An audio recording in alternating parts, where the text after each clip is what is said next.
What's good, everybody? Happy Monday. What's good? What's good? Hopefully, you had a great weekend. Come on in, hit the like button, hit the share button, hit the subscribe button. If you're not already a subscriber, join the channel. Click the link to join this channel if you want to become a channel member. It's Monday. Back with another live show. Great recruiting weekend.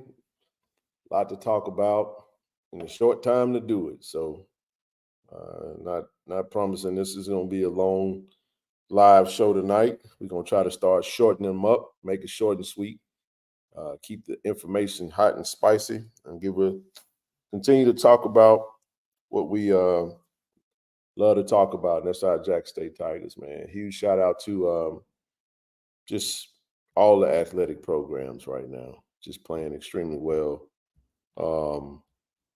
Programs in great shape right now. A lot going on around us. I mean, what's hot and heavy right now is football recruiting is going very well. Basketball is going very well, both men and women. And yeah, man. See what y'all got going on. I ain't even hook up my mic. Y'all can hear me just fine, right? I think the mic's picking up from the laptop. I still may hook it up while I'm over here. Might as well. What y'all got going on this good old Monday? It's good old Monday, man. It's we worked pretty hard this weekend, man. Had a really big class that came in from a recruiting standpoint. Shout out to the coaches, football coaches, for allowing us to and when I say us, I mean Tiger Talk with the 1400 Club, allowing us to be a part of the football recruiting. Did a lot of interviews, and not all of the audio. We had some audio issues in some of them, so some of them will not be probably make it. They probably won't even make the cut, honestly, because just couldn't. So you can hear it just fine. Okay, good deal. I just plugged up my mic, and we ready to rock and roll, man. So should have Miss Rochelle. Happy birthday to my sister. She'll be on this thing. You know, we got her coming on tonight. And we talked today, had a good birthday. She had me laughing. Big 5'8", she carries it gracefully. Expect Zoe to be on possibly at some point, and TD, obviously. And but let's see who in this thing. What's going on, everybody? What's up, man? What's up? I'll try to take my time and wait till everybody kind of get on in this thing, because once I get started, I don't want to go back and go from there. So, Mr. Ken, hope you're getting some rest. Yep, I am. I definitely am. I'm trying to get as much rest as I can. That's what I'm trying to do. What's up, KT Dub? What's up, big dog? Quay Davis interview was great. Thank you. Great interview. You know what? I enjoyed that, man.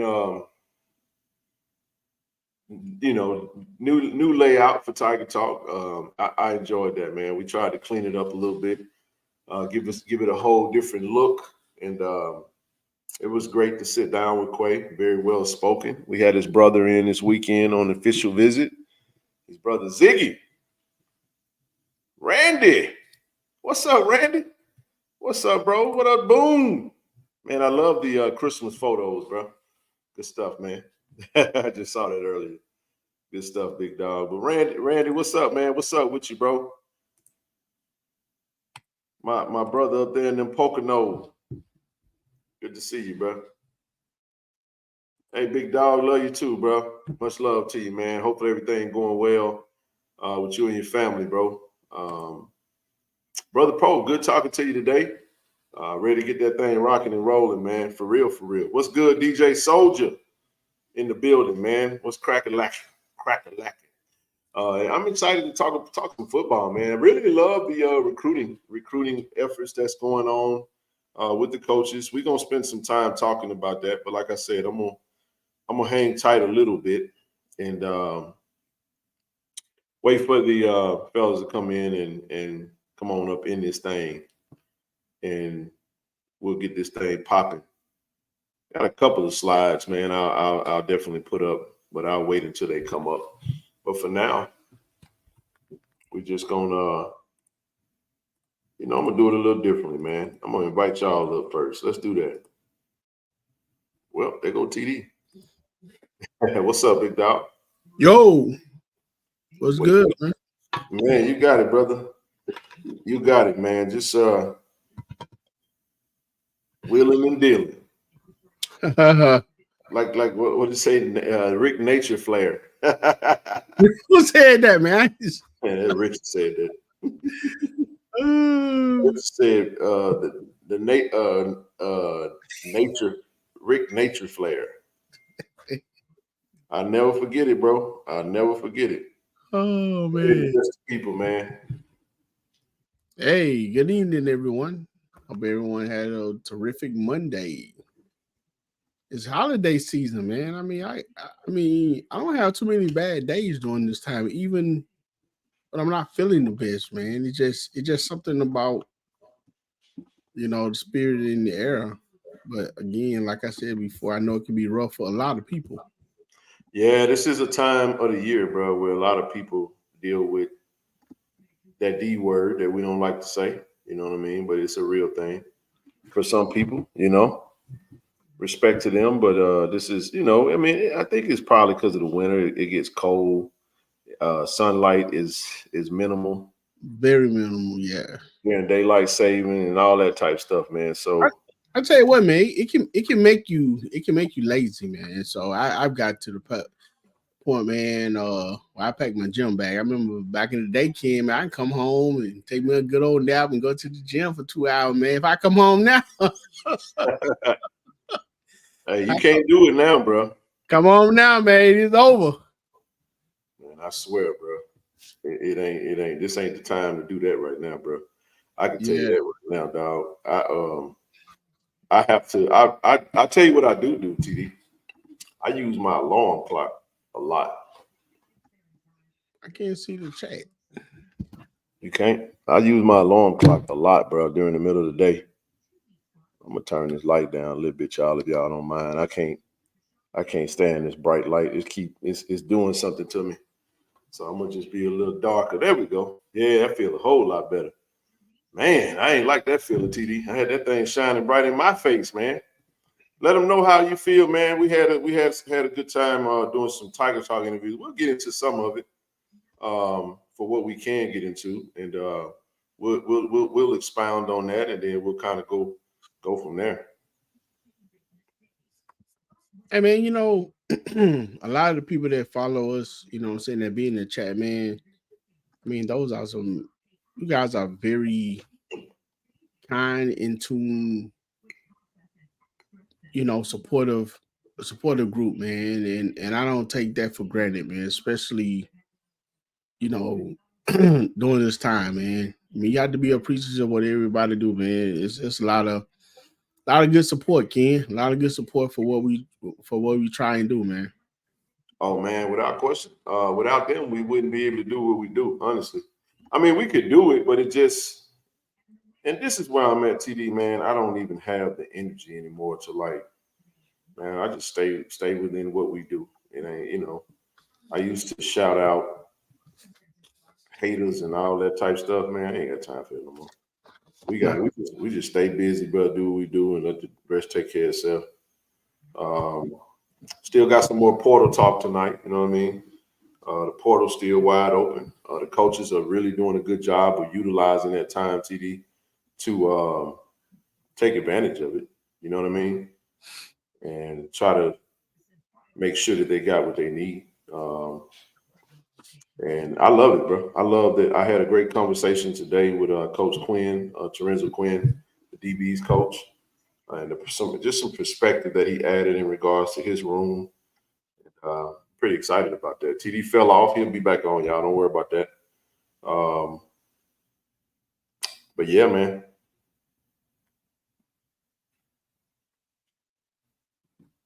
Hang tight, man. TD will be back up in this thing. I don't have a whole lot that I do. I do have a couple things I do want to share. I'll wait for him to come back up. Come on back up, bro.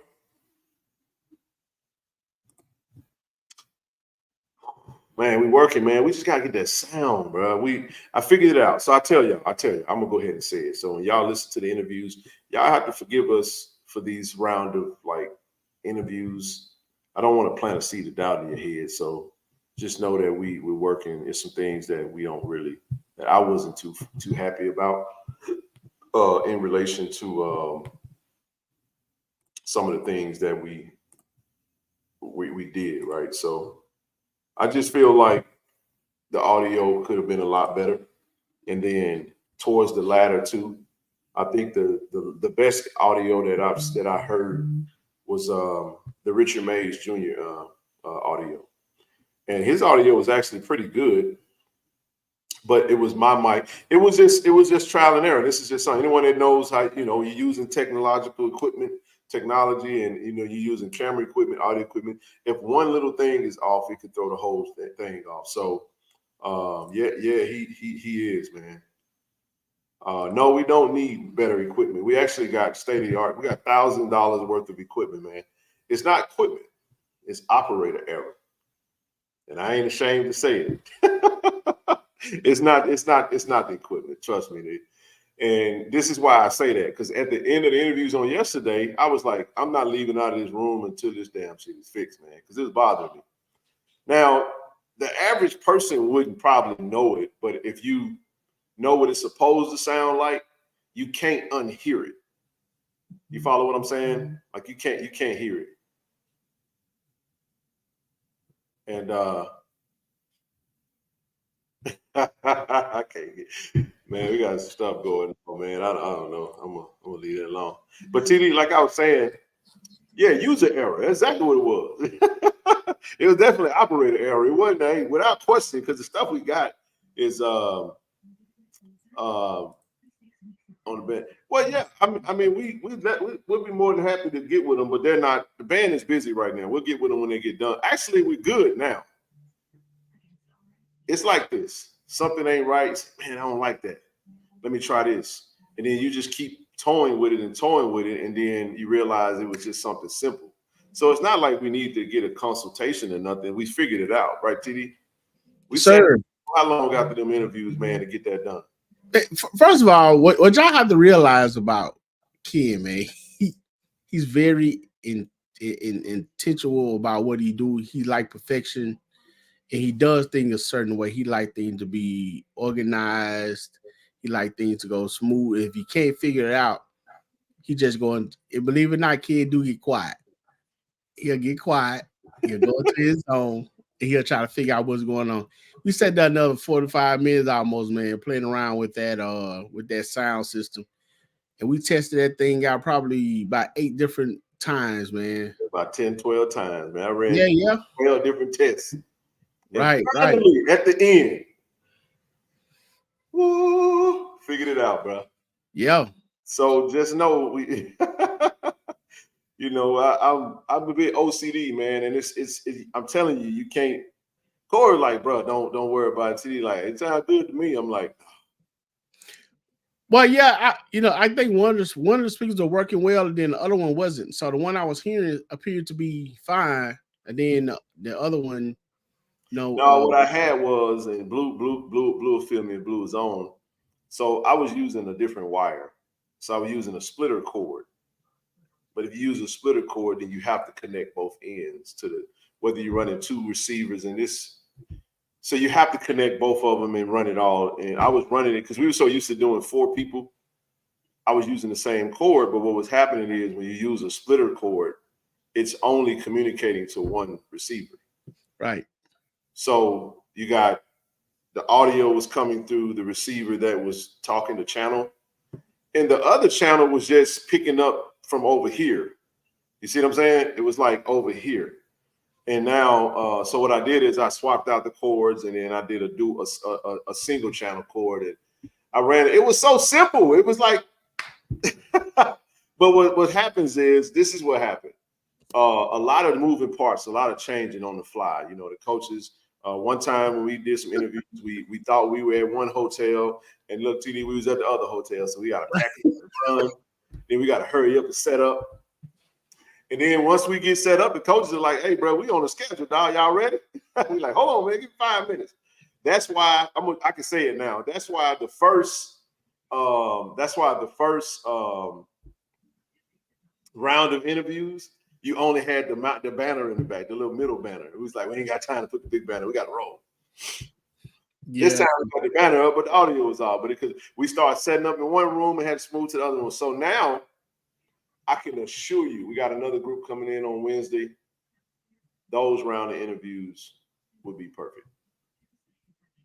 Because none of the settings will change, nothing happens, everything will be good.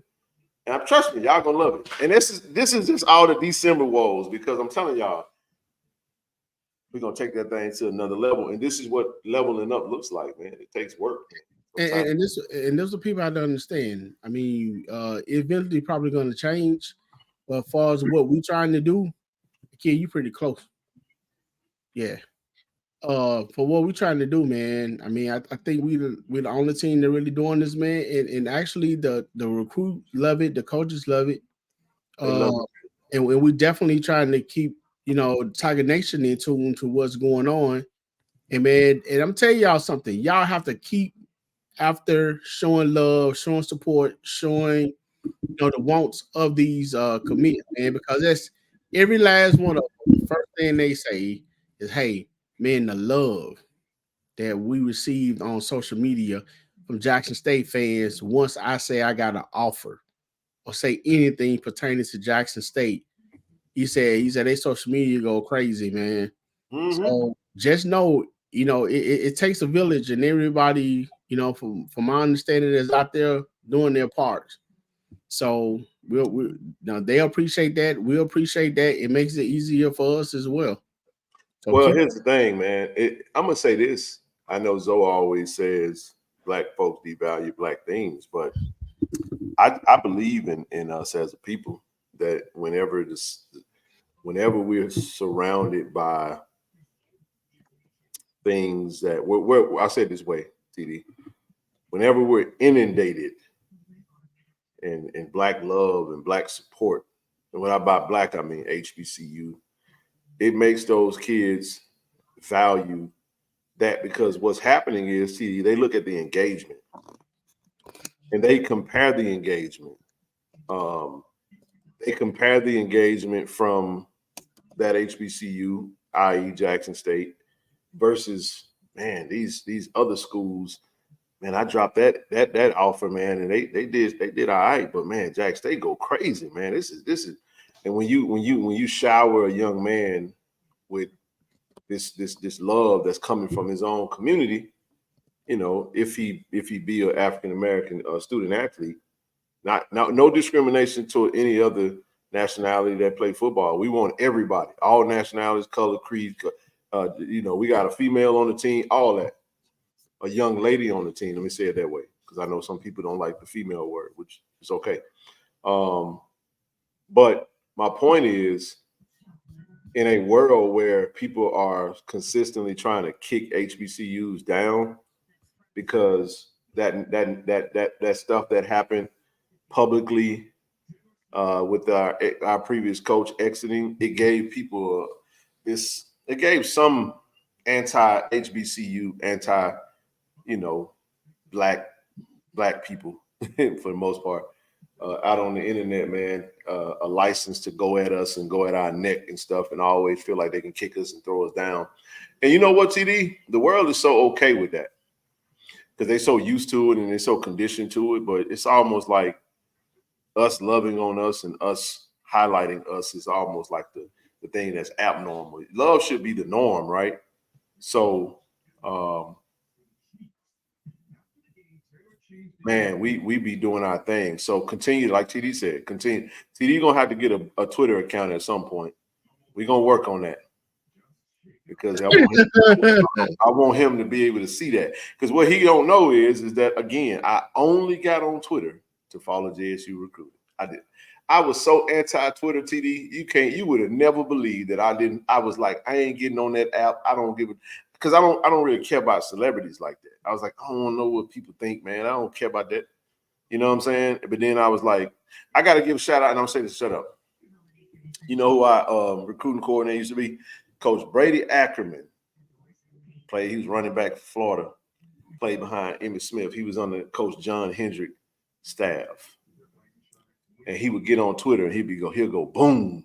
You know what I'm saying? He'll put that boom with them emojis out there, kind of put that tiger. That was kind of like the little that was like the alert. The alert that we got a dog coming in. I was like, oh, I love this. And then Coach O would hit us up and be like, hey man, y'all go show this kid some love, man. Be like, okay, all right. So I was like, dang, bro, I gotta get me a page, you know what I'm saying? So I started the page and I was like, I'm just gonna follow everything Jackson State. And that's how I still do that to this day. I just subtweet anything that got Jackson State on it, especially if something positive. I'm gonna reshare it, I'm gonna post it, I'm gonna like it, I'm gonna heart it. Man, I'm going all in for it. And that's just what it's gonna be. What in the hell is this? So yeah, there we go. But that's how it is, bro. And that's how our engagement is. And I'm telling y'all, but this is the thing. Them kids, man, them kids love it, man. They love it. And I'm telling y'all, man, the coaches are definitely, based off the talent, the potential of the talent that's coming in the room, we're definitely knocking it out of the park with recruiting right now. You know, the coaches are definitely addressing their needs. And man, Coach J.O. is on a roll right now, man. We be beefing up that old line, man. Big boy. Yeah, man. Someone in the chat mentioned about that earlier about the old line. I would say quietly, I'm excited about what's going on. I mean, I'm excited about the interest was about the recruitment and the whole process, kind of seeing the way that it works, and knowing that there's still mad love and people who are very interested in coming and playing for the university. It's exciting, you know, despite all the stuff that we've gone through, you know, the controversy, you know, we stood strong and the support is still there, the love is still there. Now, we looking at some of these players and their physical build and you know what's on paper, you know, although we're excited about what it look, you know, what they look like, you know, and some of the stats and the number where they coming from, yo, they still got to put them on the field. And I'm sure once they get there, they're going to improve on what they can do. But right now, you know, and I try not put my foot into too much. Those guys are looking good, man. And definitely that offensive line. And man, like I said, when I talked to Coach J.O. A couple of Fridays ago, man, he was extremely excited about his movement and what he had going on. So I'm pretty sure QB 1, 2, 3, along with run back 1, 2, 3, 4. I mean, I'm pretty sure they excited as well. So, oh yeah, get a lot of traction. Go forward. Hey, yeah, he might just have, like I said, that's cool. Just follow along. The be in the know of what's going on. So and we're gonna work on that. It's a slow process. It's a slow build. But let me say something to Uncle Weedy right now. Why we want to do that? He said, I think. So I think Tarek. This is what I would ask. You're basing that off of what? His film, the potential. I think this young man is the future of our future quarterback for Jackson State. And the coach is going to develop him and get him ready. But this is the thing that it's the comma. Morgan is going to start, but he got to control the ball. I just got to pose a question. What exactly does that mean? But he got to control the ball. I'm serious about that. Please tell me what that means, because I'm telling y'all, man. I just want to know what it means. Tell me what it means.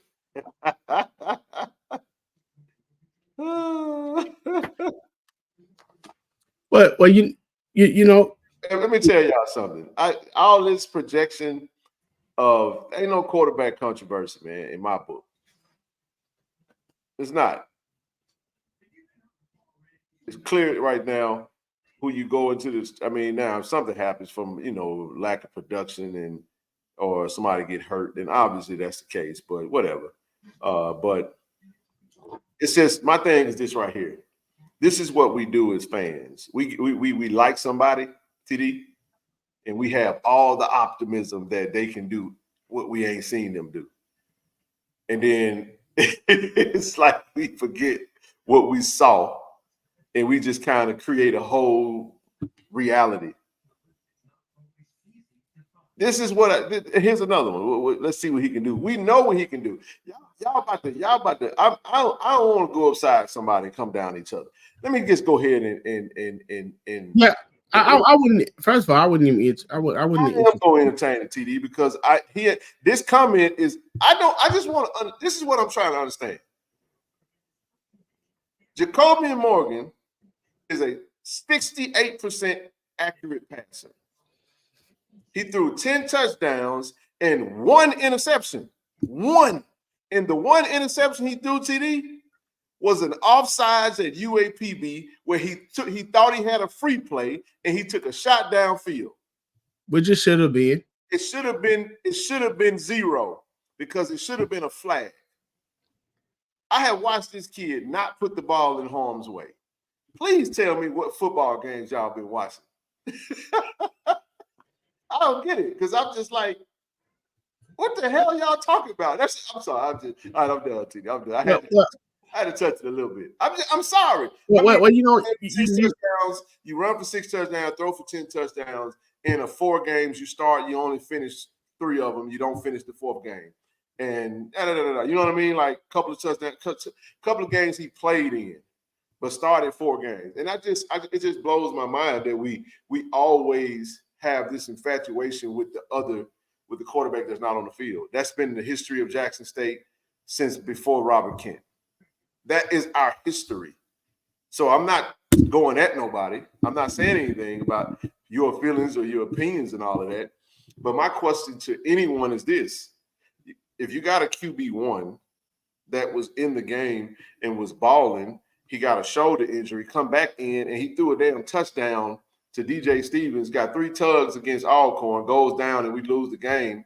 Somehow, the freshman coming out of high school, we have to just project him we have to project this. By the way, I love Ethan Terrell. I interviewed him.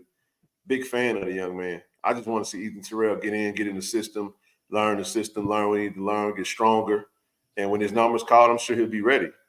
But I'm not going to sit up here and entertain no projection of some imagination as if we got some type of quarterback controversy. No, I'm not saying that you guys are saying that, but I'm saying, like, I'm not ever going to sit here and listen to somebody tell me that our quarterback that played for us has to do this, and this. And it's like y'all just skate over what he did. He's the most accurate quarterback that was in the room, according to the statistics. The most productive, the most accurate, 16 touchdowns to 1 interception. What are y'all talking about? He does not put the ball in home. Yeah. All he does is score touchdowns. And when we winning when he was I don't get it. Well, anyway, I'm done. This is what I take from you, Ken. And I thought about this today. And I thought about Coach Taylor, Coach Harris and Coach J.O., Coach O. And I look at what they're doing. And, we ran into some adversity at kicker. We ran into, I think one play, Zach got hurt in the spring. Yep. Jacobian got hurt. Yep. And then I started thinking about all of the, if you want to, for lack of a better word, the elite team or the consistent team that's always winning. And you wonder why when Alabama running back go down, he's not missed because they bring somebody in with the same amount of quality and ability as the person that went down as long. I covered that. Right. As well as the quarterback. So what I said that to say, what it appears that Coach Taylor is doing is creating a system. He is. He's using a lot of high school players. And he's redshirting a lot of those players. Yep. And I remember you and Zoe said months ago, most of the quarterbacks, y'all was talking about the quarterbacks that's up for Heisman that's doing really well are quarterbacks who been in college, anywhere from 5 to 6 years, who may have been redshirted or may got a COVID year or something like that. And a lot of players were being held back so they can have the more advantage, of some of the younger players. I remember that conversation was had.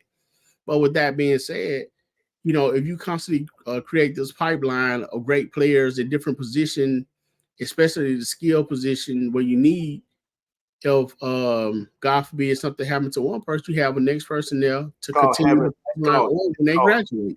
It's called depth. Yes. And yes, Coach Taylor's building the program. TD, we covered it already. And I'm not talking about what you're saying. I'm saying we covered. This is what I said. I said this season told us that there is a very high probability that Ethan Terrell could actually see the field in year one. What did we say? I said hamstring injury here, a broken finger here. Boom, you're down to your third string quarterback. If that's how it goes. You follow what I'm saying?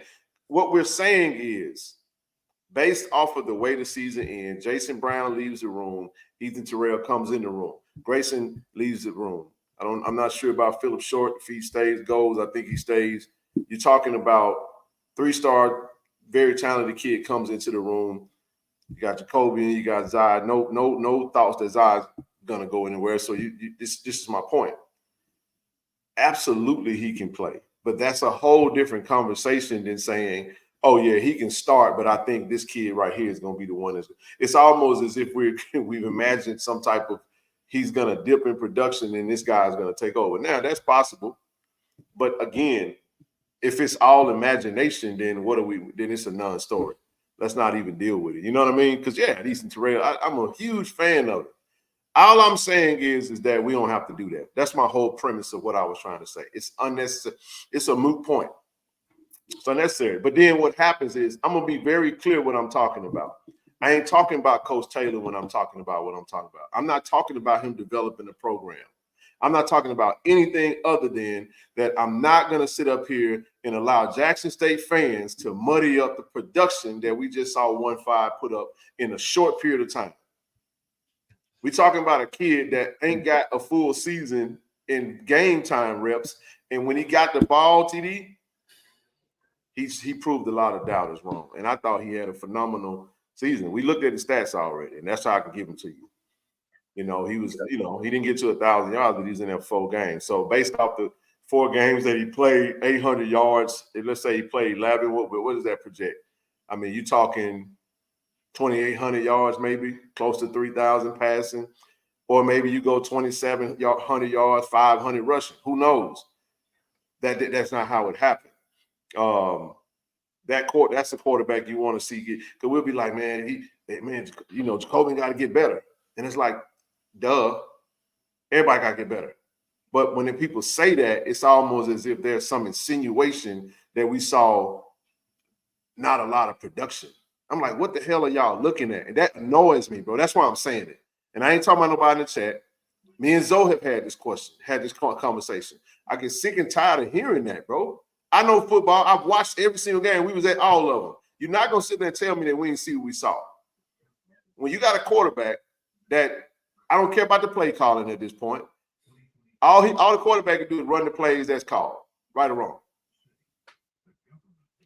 What's up if I was a quarterback? I'll be running me some multiple like crazy. I'm just playing. Go ahead, man. I get where you're coming from. Go ahead.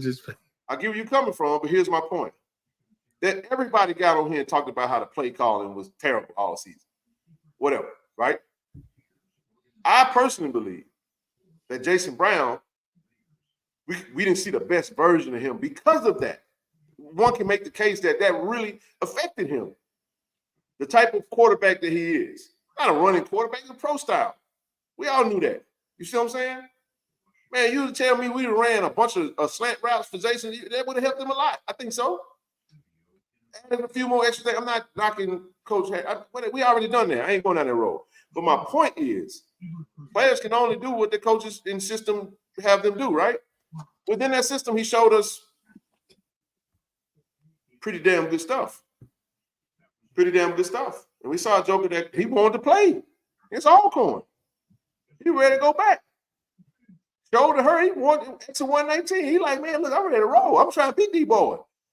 You see what I'm saying? He in a dream school. So that's all I'm saying. I ain't making no big deal. It's much to do about nothing. But my passion and my tone going up and my annoyance has come from a collection of those types of statements that have been happening for a long period of time. And I'm just kind of confused on why. That's all. That's all. Well, I mean, when you're dealing with people, when you deal with individual, when you're dealing with, all of us are different. All of us have different makeup and different thoughts about stuff. So some people just need that what if factor to play out. If you were to play perfect, they still will find something. You know what that's called, T? You know, that's called delusional, bro.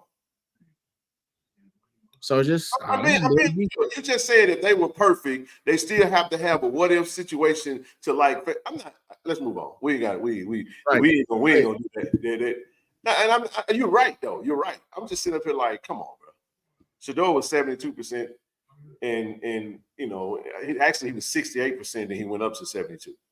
People forget that. As a true freshman, he was 76. Go and look at the stats.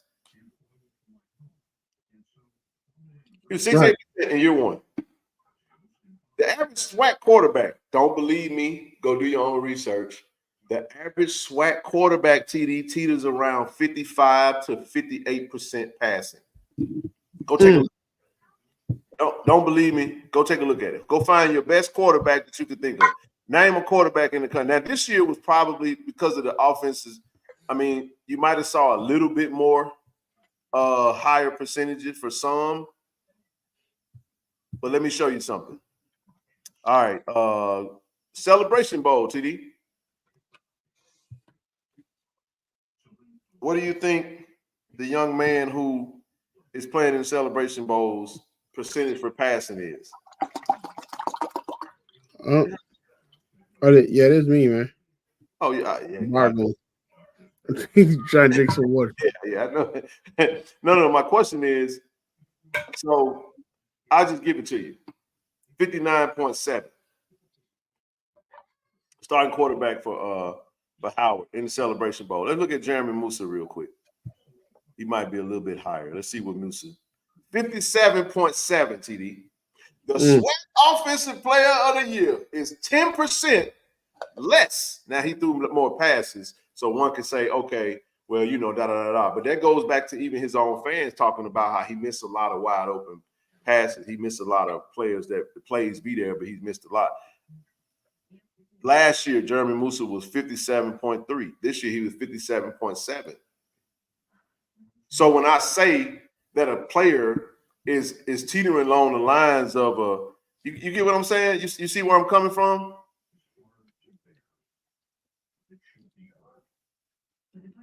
Yep. That's my point. Hold on, real second. I'm kind of curious my own self. That's why I'm kind of going down this road real quick.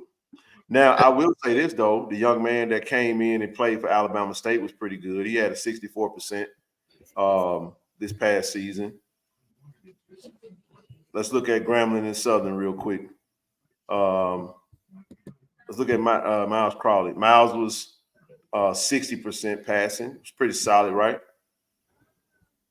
Let's look at Southern. Harold Blood, 57.9%.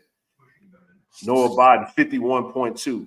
So to my point is, if we put all of the quarterbacks in a bucket, TD, the average SWAC passing percentage is about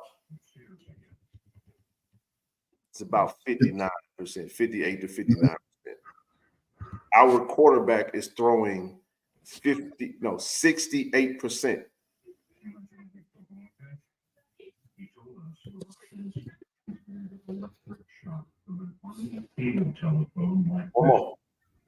One more, dog. Let's see one more. Quincy Casey, 59%. Xavier Langford, 56%. Your TV on, bro? And hold on. Yeah.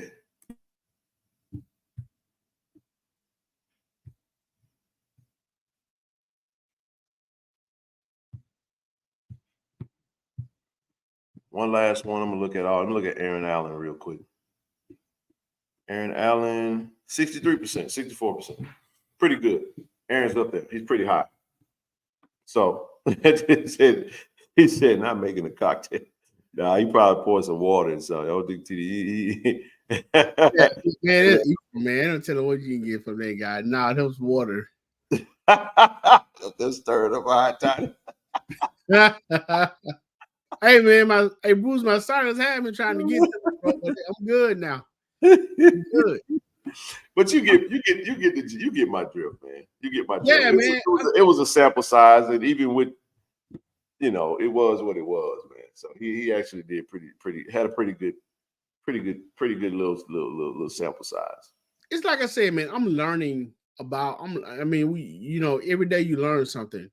And at one point in time, in the old days, a few years ago, you got one quarterback, you stuck with that quarterback, and then now you learn that you need more than, just one player, at that position, at any position in case your main person goes down. So I'm actually liking the fact of what's going on. So I think we have a great quarterback room. I think that a great team is being built. I like what's being put in place, and all that that if in what coulda shoulda. I mean, the season's not even over yet to be talking about. Man, we ain't even got to the spring. Right, so I'm not. I wouldn't entertain it. No, I'm selective when I ain't gonna let some stuff ride, and I ain't addressing nobody or checking nobody.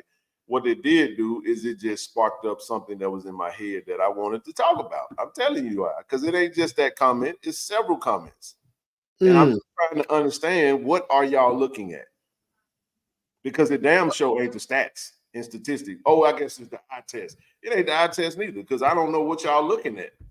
You can't have it both ways. It can't be. Well, I'll tell you what it is. They're looking at the ability of Ethan and the hype that comes with him. It's called school that he paid for. Huh? It's called potential, a projection. Yes, exactly. The speed of the game is totally different from high school to college, bro.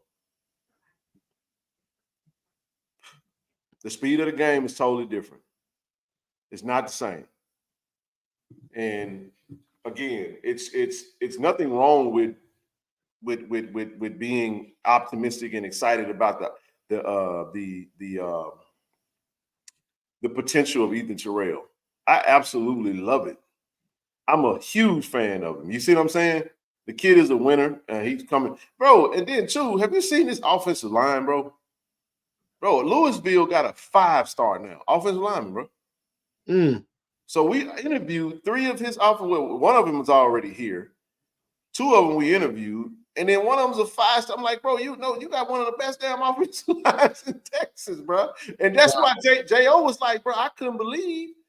Poe, what's up, bro? What's up, big dog? Happy holidays to you, big dog. Golden boots, I know.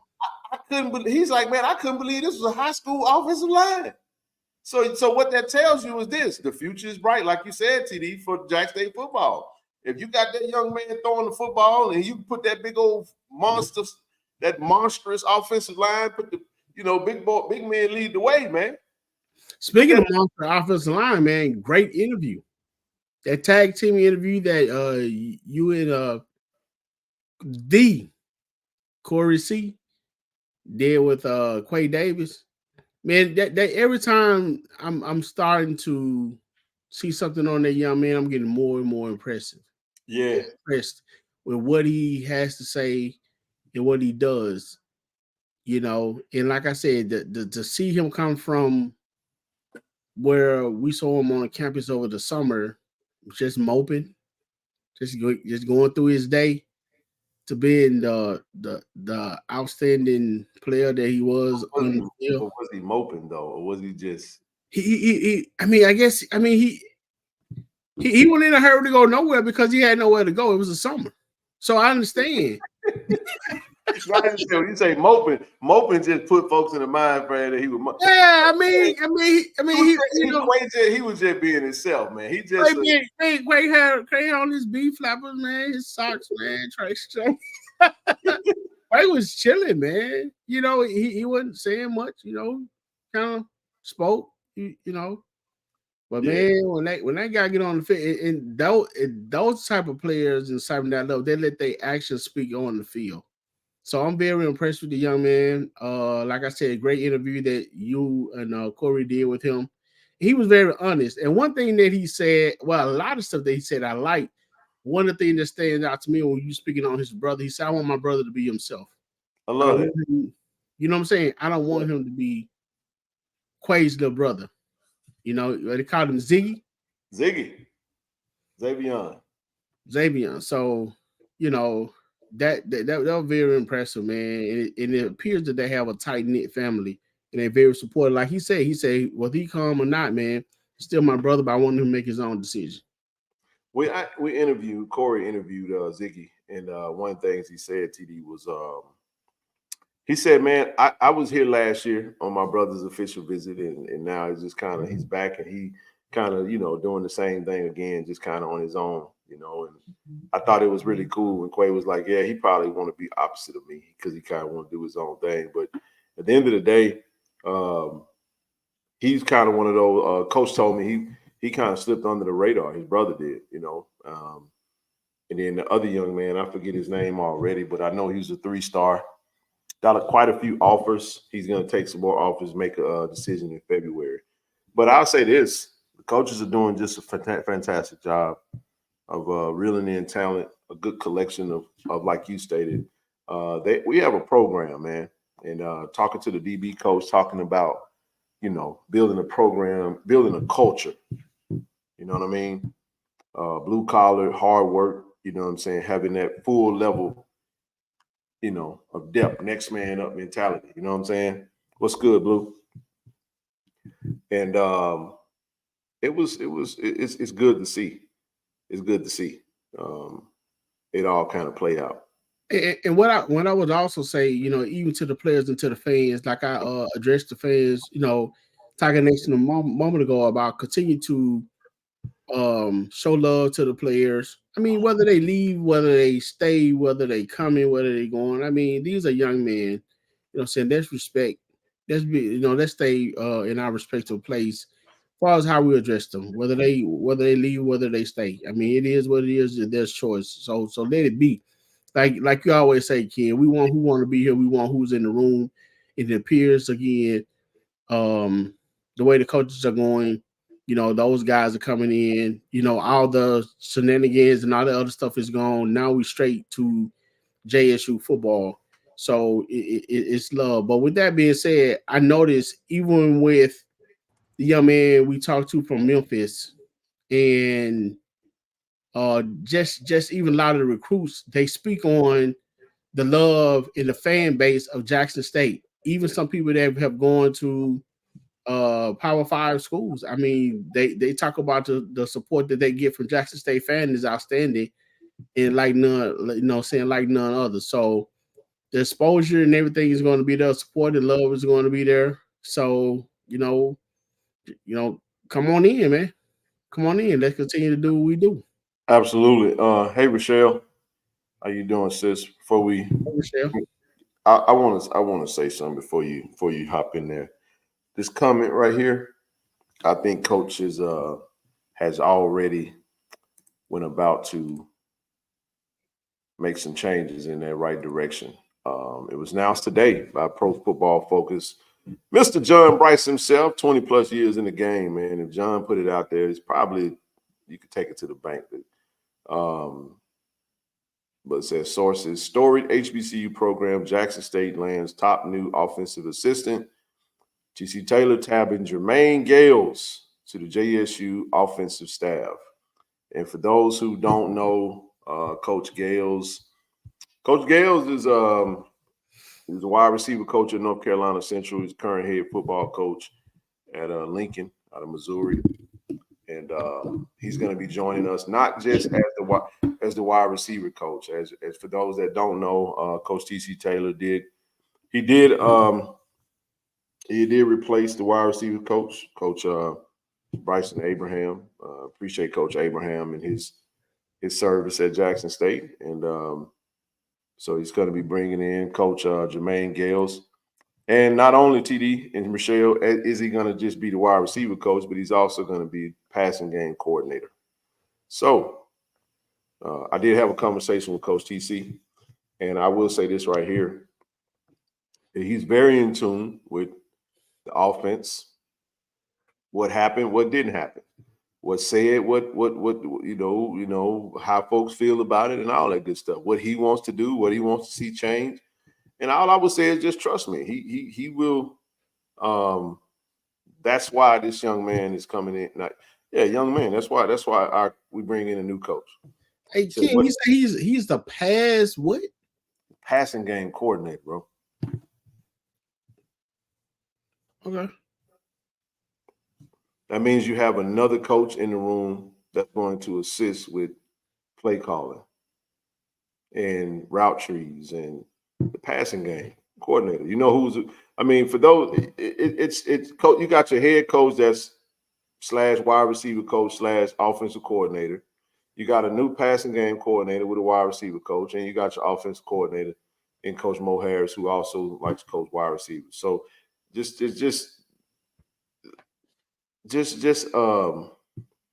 I'll say it this way. Allow the coaches to address the things that they already knew, needed to be addressed. So passing game coordinator is just that. Someone that's there to coordinate and help coordinate the passing game. We struggled in that area. Everybody, it's no secret. You know what I mean? Like there's no secret there.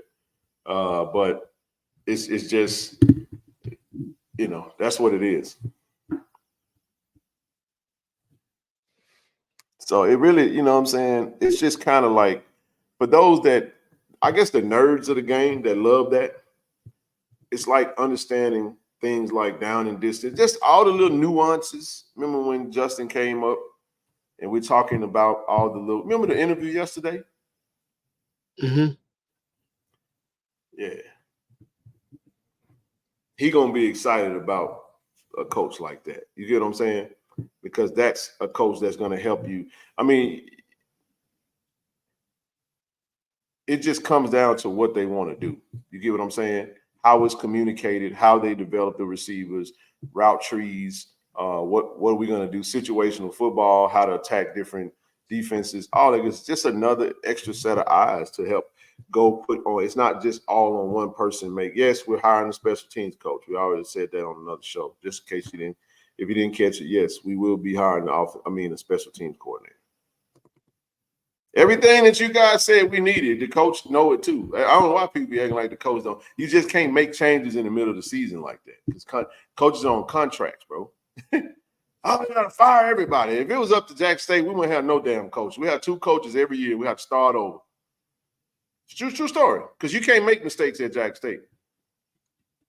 You can't learn on the job, and I get it. I ain't knocking you for one perfection every play, every game.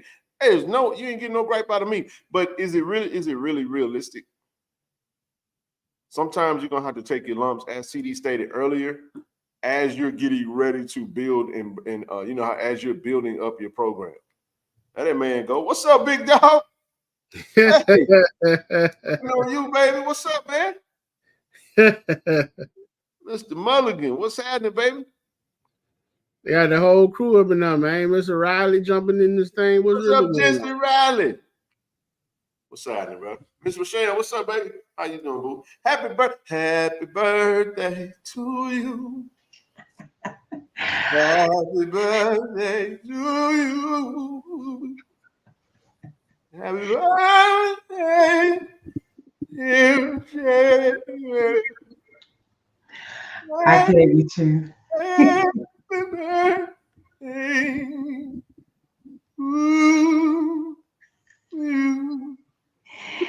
Hello, Ken. Hey, TD, how are you doing? Hey, Rochelle, happy birthday to you. Thank you. Thank you. I'm gonna have to tell you what I told Ken offline. What happened to me?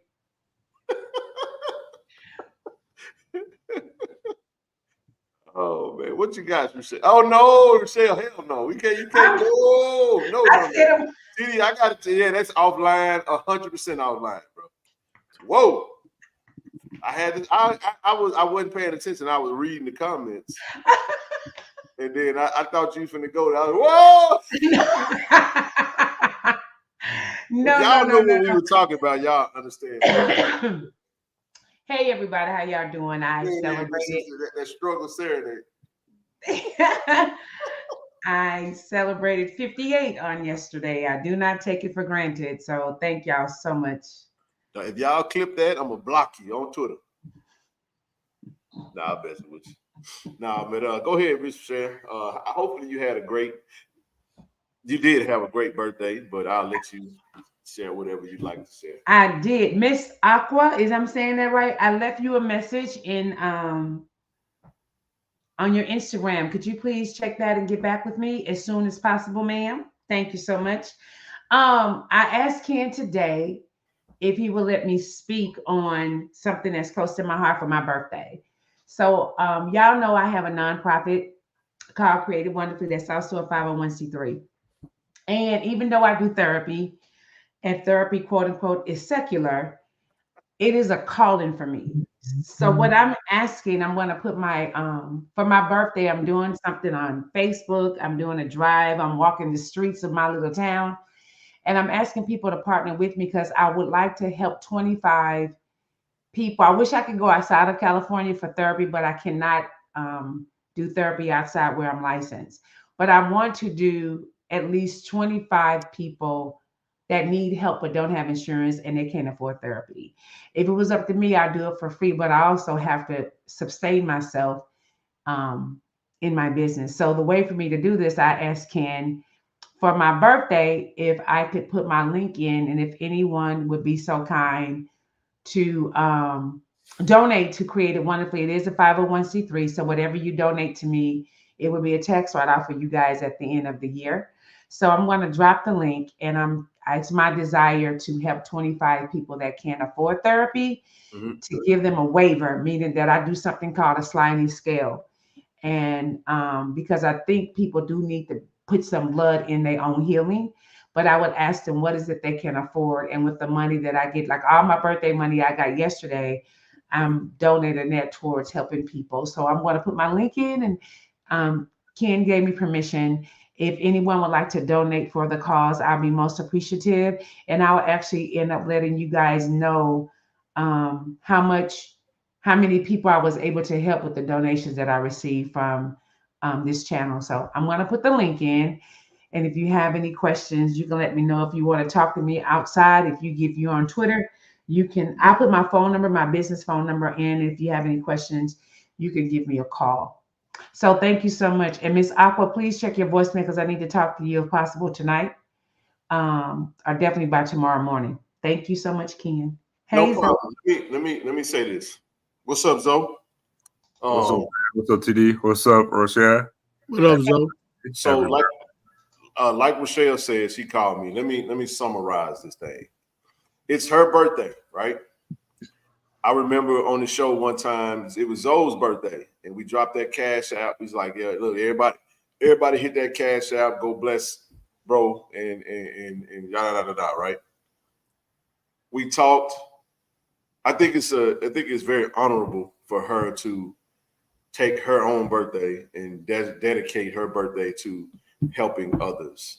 You get what I'm saying? So we talked about it. I was like, hell yeah, man, let's do it. Like if you want to donate for her birthday, that's her donated to her nonprofit, and she's telling you exactly what she's going to do with the proceeds of that. She's going to put that towards helping those, and that's very admirable. You know, y'all know Rochelle is all about therapy. She's leveling up to that therapy to the next.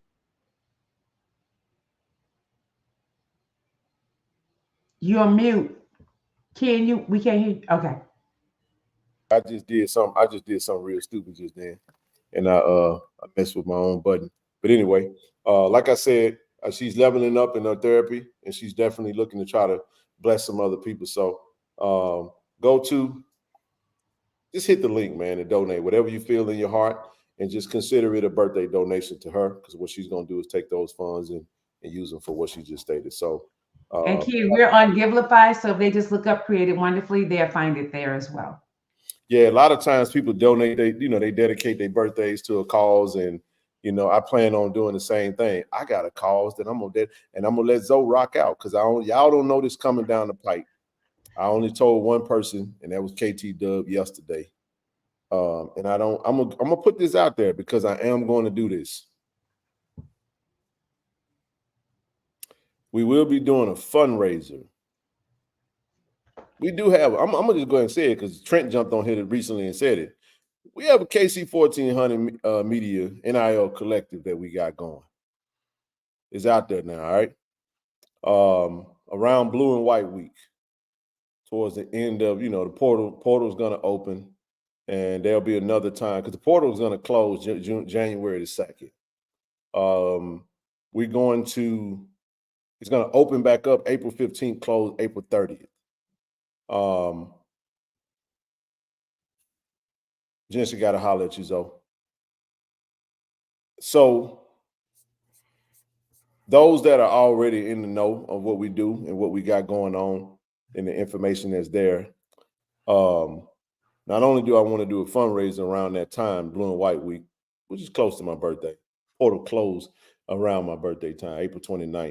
Yes. But I actually got a big event planned for that I want to do, which is going to be, I'm talking about a comedy and music, all that included, and of a venue. We're not just talking about just having everybody show up and just mix up and mingle. We can do that as well, but I want to be inclusive of that. So I'm only saying this right now because this is how I operate. I got to speak it, and once I put it out in the atmosphere, then I got to act on it. So it's in my heart to do it, and it all came from a mistake. So I'm gonna shut up and I'll tell that story.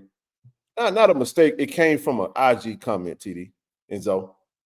One of my favorite comedians right now. I guess he was talking smack about another comedian that I really, really, really love that's dead. And I was like, bro, what's your beef with such and such, man? And I'll tell the story later. But it led to me and him having a conversation. He was like, well, why don't you just book a show? And I was like, he's like, DM for rates. I was like, all right, cool. I'll do that. But when I DM'd him, he actually talked to him and told me what his rate was, and I was like, I think I can pull this out. It wasn't a lot. It was enough. It was decent. And I told KT Dub about it, but just stay tuned for that. We got KC-1400 media fundraiser coming up, man. And we was going to do that at the end of the year, but I said, hold up on that. We did that appreciation, but I'm thinking around Blue and White Week, right around the time where we finishing up spring camp, getting ready to go into that portal season. Because like I said, we're going to bless some athletes around that time, so we got a lot we working on, and not just trying to do stuff for football, man. We met with Coach Thorne, talking about, trying to bless athletes, and we're looking for athletes to represent this brand. You know what I'm saying? And that's gonna happen. So I just put that out there. I leave it alone. Zoe, you got the flow, baby. What's up, the I Love family? Again, happy birthday, Rochelle. Apologize for the tardiness.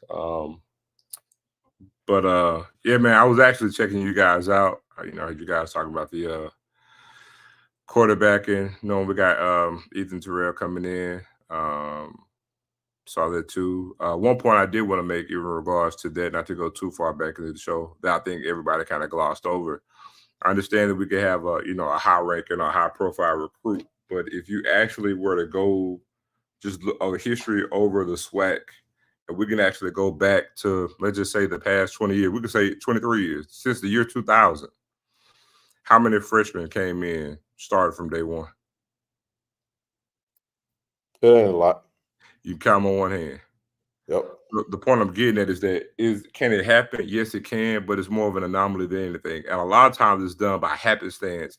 If you look at the time that it did happen, it wasn't that the freshman came in and just dominated the roster. It was pretty much, by happenstance for roster setup. You see what I'm saying? Yep. So the last real freshman that just came in and just dominated as a freshman, they actually had progress and lived a tour with Steve McNair, to be honest with you. And that was back in 1991. 91, yep.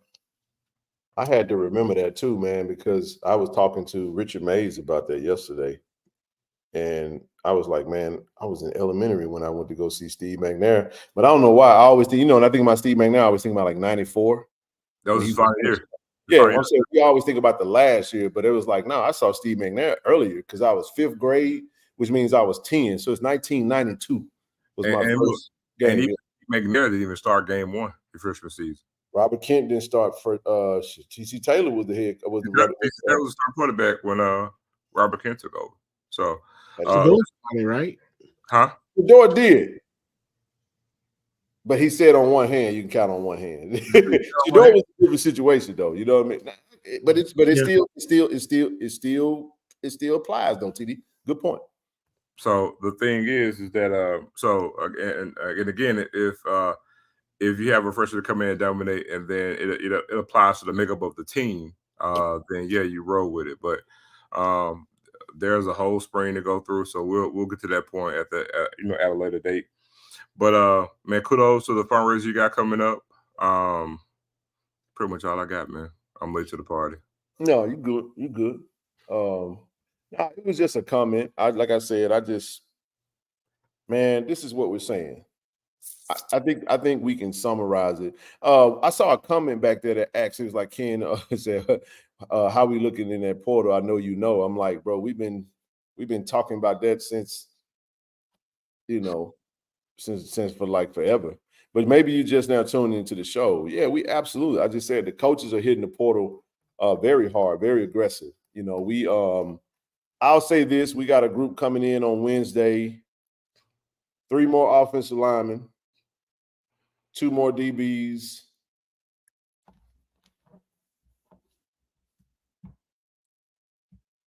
and one second, because it's fluid, it's changing. Let me make sure I got this right. Nope, wrong chat. Okay, there we go. So 1 DB, 2 DBs, and 3 offensive linemen. So that's what we're looking like right now. I think we got about 5 coming in. And this is what's happening. Even though we have a list, check this out. What? Oh no, I'll make it just. You go ahead. No, even though we got a list, it's still fluid. Because some of the kids that are on the list actually have committed. Now, if they still make their visits, then we're gonna try to flip them. But we was actually gonna try to get the kid in from Tuskegee, the wide receiver, but I can go ahead and tell y'all, hell, it ain't Jack State business. But he's narrowed his schools down to 2 schools, and both of them are FBS. He said it's gonna be between UNLV and Iowa State. Kudos to him. D2 wide receiver jumps up from D2 up to the Power 5, or not Power 5. Well, Power 5 for one of them. If you go Iowa State, I would think he would go that route, play in the Big 12. UNLV, probably he can get on the field a lot quicker. But that's how the portal looks right now with that. But that's what we're doing. We're doing some. But then we got another group coming in this weekend. And just so y'all know, this is the last weekend. Early signing day is on the 20th, which is next Wednesday. So the coaches are working their butts off. Yeah, Meeks, yes, Meeks, the kid from Tuskegee. Yep.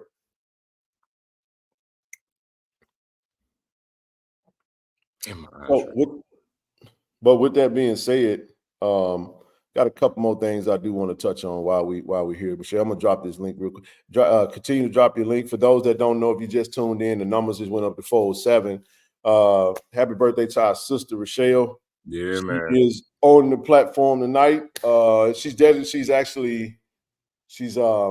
dedicating her birthday to some therapy, some community therapy. She got about 25. Is it all young ladies, Rochelle? No, I actually have I have a mother and a daughter. I have 2 guys. Okay. That's in the know. We got some guys too. It's a mixed bag. No. I just wanted to make sure everybody understood. So it's a mixed bag of and what we wanted to do is provide some therapy for them in a way, but the proceeds are going to go towards that mission. It's not going to go towards her. It's going to go towards. So that's why she put a nonprofit up there, createdwonderfully.org. If you don't know about the mission, go to the website. Y'all know what she do. Y'all know how she get down. So let me drop that real quick because I do want to shout out my sister. I just want to say a huge congratulations to my girl Whitley, man. Oh, man. Oh, Whitley. Yeah, Whitley, that's my little sister, man. She always let me tell y'all something. She's extremely important to the JSU football program, man. But let me just read this. Jack State football put this out. We're thrilled to congratulate our student football ops assistant, Willie Smith, being accepted to the NFL HBCU Experienceship Program. She will be one of 16 selected HBCU students from across the country. Get into that NFL Experienceship Program 2023. So huge shout out to my sister, man. She always call her Olivia, Miss Olivia. That's Olivia Pope right there, man. She make things happen, man. Facts. Y'all got anything before we move on? All right, let's move on then. Oh, congratulations to her. Is that the same program that the young lady went into that was at Miami?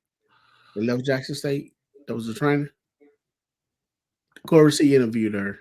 Oh, you talking about With the Master Central. Talon. Yep. Yeah. Yeah, Taylor. Okay. Yep. This is pretty good stuff, man. So not only just congratulations to Willie, but congratulations to all of these amazing ops assistants and those that are working within football operations, man. Just athletics is such a dope field, and it always creates opportunities for those that aren't on the field. Because believe it or not, y'all, you have to have the operations in order for there's so many moving parts with athletics that it's not even funny, man. So next up, Thursday, women's basketball heading up to Starkville to take on those Mississippi State Lady Bulldogs. Thursday, 6:30 p.m., Starkville. TD, you said you're going to that game, right? Yes, sir. So I don't know if there's any seats left, but I'll put this up there anyway. Calvin's going to have the Fanatics are heading up the road 4 p.m. They're leaving at 4 p.m. The cost is $58, including the ticket. I think that thing might be sold out. But just in case it might not be, give Calvin a shout at 601-940-4147. If you want to try to catch that ride to the women's basketball game at Mississippi State, at Starkville, that's going to be a pretty good game right there. Thoughts on that game? Yeah, man, it's a big game for us, man. I think this is in the non-conference slate. I think this could be the sole game that could turn our fortunes around with regards to what our final record could actually be, where we are. Go back to the slideshow, because I think right now we're at 5-3. I think they're 8-2, if I'm not mistaken. That is correct. Yeah, and so you figure if we win that game, you're 6-3, and Mississippi State falls to 8-3. And when you talk about what we've done and who we faced in this non-conference slate, this is a great, I don't want to just say a barometer, because we faced, ranked teams and we've played some other Power 5 opponents. But being that this is an in-state foe, and again, this is a game where we could change our fortunes. Also add some momentum to the non-conference slate within the women's side, RPI-wise, when you look at what, UAPB did last week. And then we can actually continue that momentum and match them as well. When you can sit there and say you beat 2 SEC West teams in 2 weeks, that says something with regards to the conference. When you can sit there and say 2 SWAC women basketball teams beat 2 SEC West, the same divisional opponents in back-to-back weeks. So that's another reason why I want to do it, man, just for the perception of the conference, to strengthen that RPI. And then again, if you actually win this game, I think we got 3 games left on the non-conference slate. Yeah, they play this game and then they head to. I don't have it in front of me. I'll definitely plan on being at the UT game. Yeah, so I think they have 3 or 4 more games after this one. They do. So, and again, like I said, if we could finish at 500, this will be a pivotal game in doing so. If we can get this game, this will really change our fortune. That is correct. The men play this weekend, man. Celebration Bowl is on Saturday, but we got some basketball playing. So not only will the Howard Bison football team be in Atlanta taking on the FAMU Legless Lizards, you're going to have the men's basketball team taking on Jack State over in Las Vegas, Nevada. That is this Saturday at the Chris Paul HBCU Challenge. I do plan on being present at this particular event, and I will be sitting down with head coach Mo Williams. We talked today. I'm gonna try to get over there and get in time for. Yeah, Steve. I had to make sure I had to make sure y'all was there. You know, legless lizards, man. You know what it is. The reptilian, the little green reptile little things.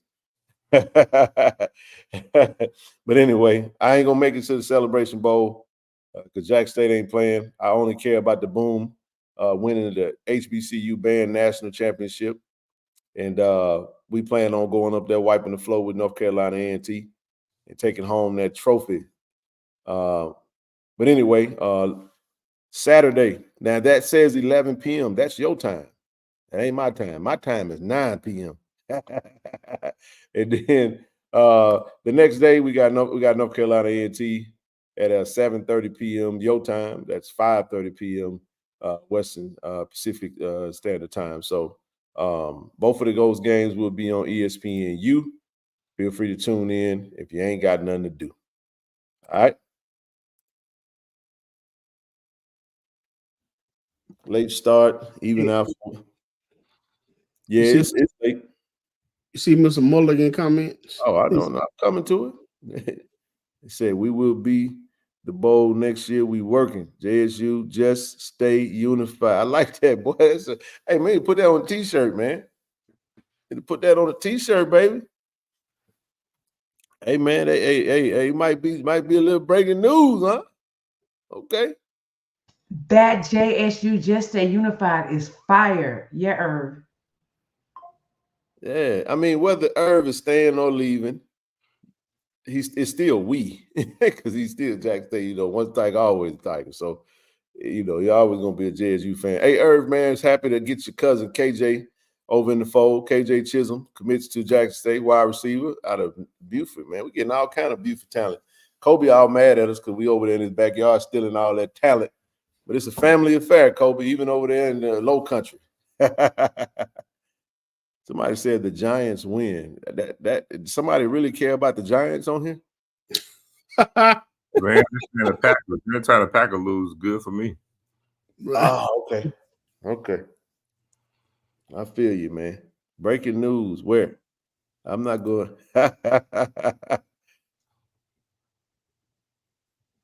Well, there you have it. The Giants won 24-22.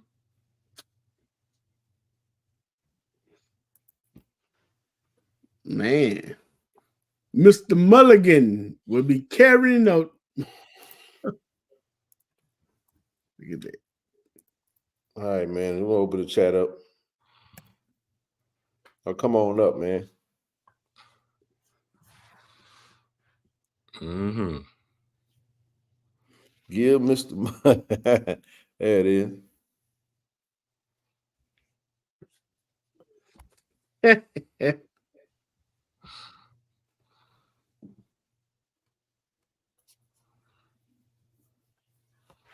Yeah, man, y'all come on up. I got a good 30 minutes. My eye red. Holy smokes, man. Yeah, I just got it. Tommy DeVito leads drive to set up game-winning field goal. Okay. Wow. All right. So, man, let me say this. This ain't got nothing to do. While we waiting on folks to come up and chop it up, everybody put it on the shirt, Irv. Hey, man, I guess since he put it out there, we might as well go ahead and you might as well come on up, bro. If you can come on up and speak to the people, Mr. Mulligan. Might as well. Come on up, baby. We working on some stuff for you, though.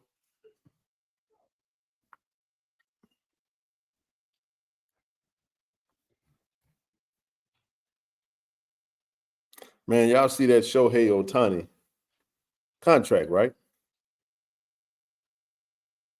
Let me say this, man. The coolest thing about that contract was did you just see the breakdown of the money? You see the deferment? Dude, that is the coolest stuff I've seen in a very, very, very long time, bro. Dude, deferring right Man has a 10-year, $700 million contract, TD. And he's taking $2 million a year. Hold on, you forget something. Hold on. Guaranteed. Oh, I know it's fully guaranteed. All baseball contracts fully guaranteed. All baseball contracts. So here's my point. He's taking $2 million a year, TD, for 10 years. In the 11th year, he's going to get $680 million in a big payout. And the reason he's doing that because it's not going to tie up their salary cap, the duration of his time as a Dodger. Sign other players. I was like, that's actually unprecedented, bro. Yeah. But then he also deferred almost $70 million after he's done playing. But they said the 680. However they break that down is up to that. That's cool. That's crazy. He could literally take $1 million. He can buy. They gonna Bobby Bonilla him, man. You know, Bobby Bonilla got the best contract ever, man. He been paying Bobby. When the last time Bobby Bonilla played baseball, man? He got a national holiday. He get 1.3 all the way to 2030, I think. Yeah, he hasn't played in almost 20 years. He get 1.13 million, I think, every 1.28 or something like that. Beginning of the summer, Bobby Bonilla Day. Bobby Bonilla Day. That's cool as hell, man. You said they better win a World Series. We talking about the LA Dodgers, baby. No. Oh, we gonna win one. Of course, we're gonna win. Gonna win it next year. We back, baby. For those that don't know, yes, my team is the Dodgers. Hey, to put that money into perspective, do you know how long has LeBron been in the NBA? For 21 years. LeBron's been in the NBA for 21 years. Do you know that LeBron's NBA contract has totaled just a shade over $400 million? Yep. Ohtani has almost doubled him in one contract. That's crazy. That's ridiculous, bro. That's crazy, man. That is ridiculous. And that's just his baseball contract. Man, he's going to get crazy endorsements. Like from look, man, I really wish I would have stuck with baseball, man. My dad wanted me to so bad, bro. And I really loved baseball. Whoa. I really love basketball. Whoa. He said it might cost the Dodgers $400 million to pay that contract off in real dollars. Man, the Dodgers gonna make that money back in 2 years, man. With Shohei Ohtani being in LA. Now he was already in Anaheim. He was over in Orange County. It was really like Fullerton, though, because I worked at, when I first went out there, that was where the export club was, CD. And I was working in Fullerton at the Fullerton Sam's Club. For those that don't know, it was Cal State Fullerton right there, right? Dude, if you pull out, I go literally 3 miles down the road, there's the Anaheim Angels Stadium right there. So I was like, wait a minute, this ain't Anaheim. It's like Fullerton, bro. Like it's like it's Anaheim, but it's like right on the edge, bro. Like literally on the edge of that. But it is Orange County, though. So this is what you hope don't happen, though. You hope you don't go into like this injury bug, Tommy John surgery and all that stuff, because he's doing a whole lot. So we'll see. It was worth the money, though. But from a marketing standpoint, he's the biggest thing in baseball. He's the face of MLB. But you add him with Mookie Betts and what's the first baseman name again? Freddie Freeman. Freddie Freeman from the Braves. He got paid to come out there too. Hey, I know about this a little personally right here, EA. That's a sore spot. True story, man. When I first went out there. That's right, Mo. We do got to load it. We loaded this year. New pitching coach, new retooled infield. Hey, we're gonna sit down with Coach Omar again, and we're gonna really let him tell his whole story about his team and what he got going on. Yeah, I did see this though. I saw this. Okay. Yeah. Yeah, we got to give Coach a whole show, man. Let him come on. We get Coach Dillard on. And we still got to go over there and give you guys an actual preview of the equipment that we ordered. Once it gets installed, we'll try to get some content for that. See what Irv talking about. He said, being able to interact with fans and alumni is a blessing. Guys are are the reason we work so hard to keep tradition and dominance alive. Falling behind Walter is a blessing that I can't disappoint, man. I love that, bro. Absolutely, man. It's good stuff, man. That guy speak very well. I like to hear Herb when he speak, even with comments that you say he made to you. I mean, he valid points, man. Hey, did you see what Jerome put out there? Jerome Brooks? Yep. Okay. Yeah, that wasn't. Yeah, he was just talking directly to Herb. Yeah, saw that. Anywho, Celebration Bowl this weekend. Y'all know FAMU versus Howard. Pretty sure it's going to be a good showing. I think it's going to be a good weekend in general because you got Florida Memorial, you got Virginia State. Their bands are going to be in town, so you're going to have some fans of those universities that will be there Friday night, and they may as well go to the game on Saturday and enjoy the festivities as well. So Howard and FAMU, I think, is going. They got a really good fan base already in Atlanta, and I think they're going to really they're going to have a good showing. The game itself, I think, it's going to be an interesting game. I don't think Howard got a chance, honestly. I know we you think so? Yeah, they got a chance. I don't see it, but I'll listen. I'll listen.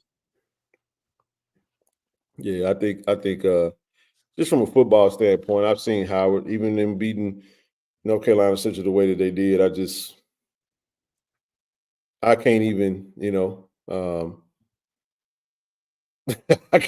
I can't even troll past my football acumen, bro. I just can't. If I can't see it, I can't see it. I can talk smack and say, I hope Howard beat the hell out of FAMU. What that mean? At the end of the day, deep down in my heart, their hearts, I don't think nobody beating that team. Even after I saw him, I was like, it is what it is. So we'll see what happens, though. But like you said, any given Saturday, right? It's inside the dome. It ain't no elements. Hell, we felt like we were gonna beat South Carolina State. We had no chance, and guess what? They got that momentum. They jumped on us and went they tore us up. Every way was loose. That's not true. It says family. That's not true. Said 20K. Oh, it's definitely gonna be more. I didn't choose Howard just then. I just said Howard has a chance. He didn't make a choice. I ain't choosing FAMU. I'm rooting for Howard. I ain't gonna wear no Howard shirt because I'm ready to go. Hold on, I didn't choose Howard. I just said that Howard has a chance, and they do. Howard said they're not losing in both sports on the same day. So, yeah, I mentioned Howard being in the Celebration Bowl earlier this year, but I figured it'd be against Jackson State.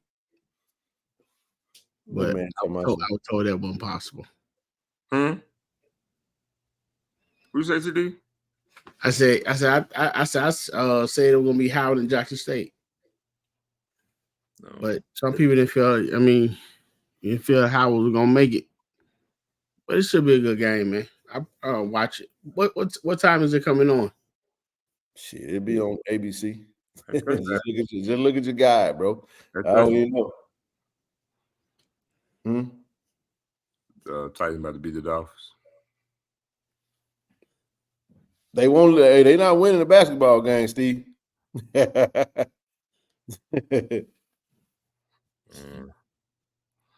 Howard versus FAMU. They went to hold on. They played somebody that was ranked. They went to overtime with them at home. Who did? Howard. Man, the basketball team. Yeah. Man, I got our men's basketball team versus anybody, man. I think I know we even that game that we just played against Houston, that was actually a competitive game to the rest. The rest was holding us too, though, man. I ain't like that. I don't like when these big time programs and referees be, and it got in our players' head. We had to just keep playing, but it was what it was, man. But guess what? After that Vegas stint, we go to Gonzaga on the Wednesday. Yeah, FAMU, please take Howard lightly. Don't come out there unprepared. Man, them Houston refs was horrible, bro. Yeah, it was hard, but now you see that it was the same way in the Georgetown game. We just mucked it up a little bit, but it's hard to kind of overcome that at times when you fighting so hard. But that team plays so hard, man. I love the way we play, the tenacity that we play with, the toughness. They tough as a $2 steak, man. I got to get that to them. I like to see us shoot the 3 ball a little bit better, more consistently, but I like our chances this weekend. I expect to actually win both games because we'll finally get a chance to play against the HBCU. We've been out there playing against, other non-HBCU D1s out of conference games and some Power 5 schools, and it is what it is. That's right, Mo. Zeke is a sweat. Yeah, he is, man. Zeke, one of my favorites. I love Zeke, man. I love his game. 101. Uno Zeke said, have we had a game with 3 players in double digits? That's actually a good question. I like to think we have. I think Ken going to have a good weekend this weekend. The men's basketball team will get to Vegas on Thursday. And, of course, they'll be ready to play. They'll be playing on the same court that the in-season NBA tournament was on. Mm-hmm. That'd be cool.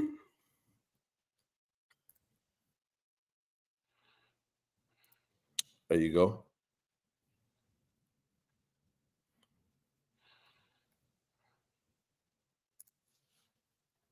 Hello, Miss Desi. Y'all got on y'all ain't got none of y'all mind tonight. Come on up and talk to us. We got about a good 25 minutes left. We'll wrap with y'all another 25 minutes, man. Appreciate brother bro that came on the show last show. He did send me all the counties too, man. Shout out to you, bro. I got everything. I'm gonna definitely take that info and pass it along to the coaches.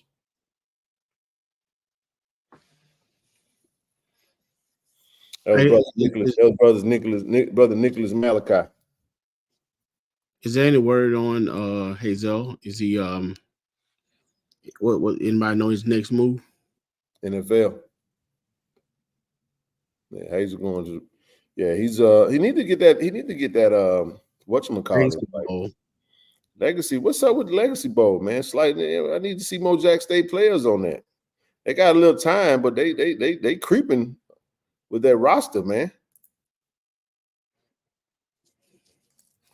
So the fans are asking the whereabouts of Daphne. I'm not sure. We'd have to ask Coach Tamika Reed about that. I'm really not sure about that one.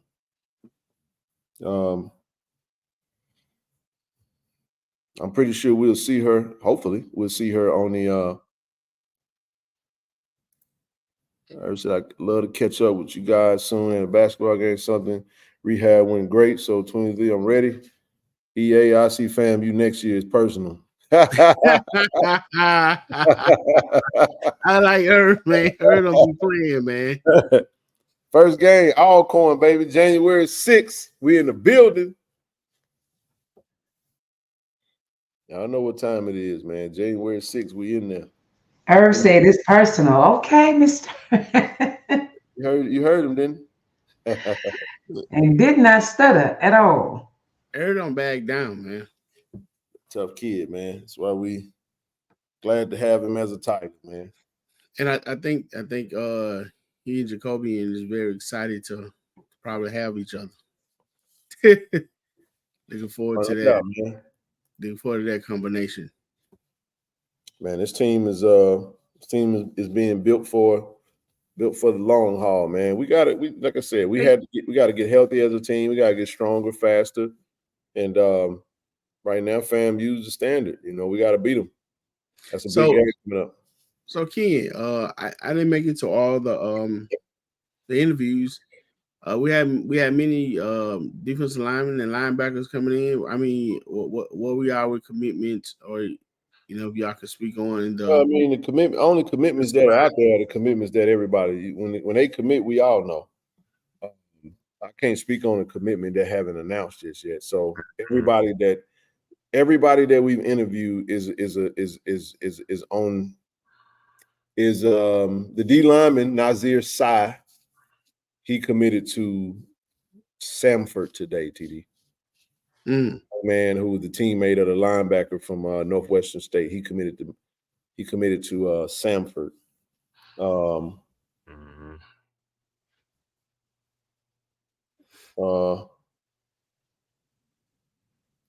So yeah, man, it's we didn't play for everybody. They I just say it this way.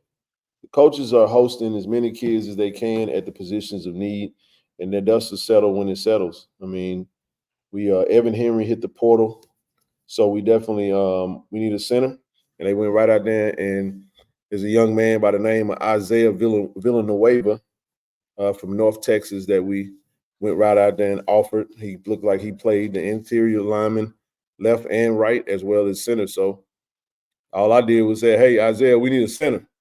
Come on home, baby. Go Tigers." That's all I do. I see a post out there, I'm talking to him. That's what everybody do. We flood him. We did get Jaden Ward. Yep, we did. I interviewed with him. That was great. Great interview. Love that kid, man. Love his tape. Of the commitments, let's see. Did we get a commitment?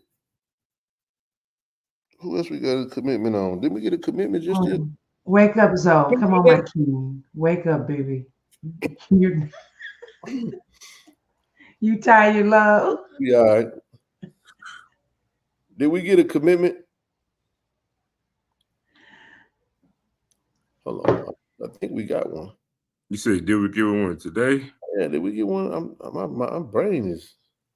No. Now, but Balansima Kamara, man, I really hope we can get him. He got some other visits to go take, but he's a defensive end edge rusher out of Hutch. I like the kid Adrian Owens Jr. Ferrari Owens, what they call him, from Hutch, the linebacker. I like our chances with him. Still haven't committed just yet. Like I said, Jaden Ward, linebacker, he has committed. Tamon Wells, defensive tackle from Kahoma. Yeah. Definitely in play for him. Working on. We're actually planning on being live for his announcement. He did let us know that his announcement is going to be December the 19th. Signing day is the 20th. And next Tuesday. Yeah, we plan on being live. So if he commits to Jackson State, we'll have him on live. So we're going to use the platform, man, the best way we can to try to get as much work done as possible. So, yeah.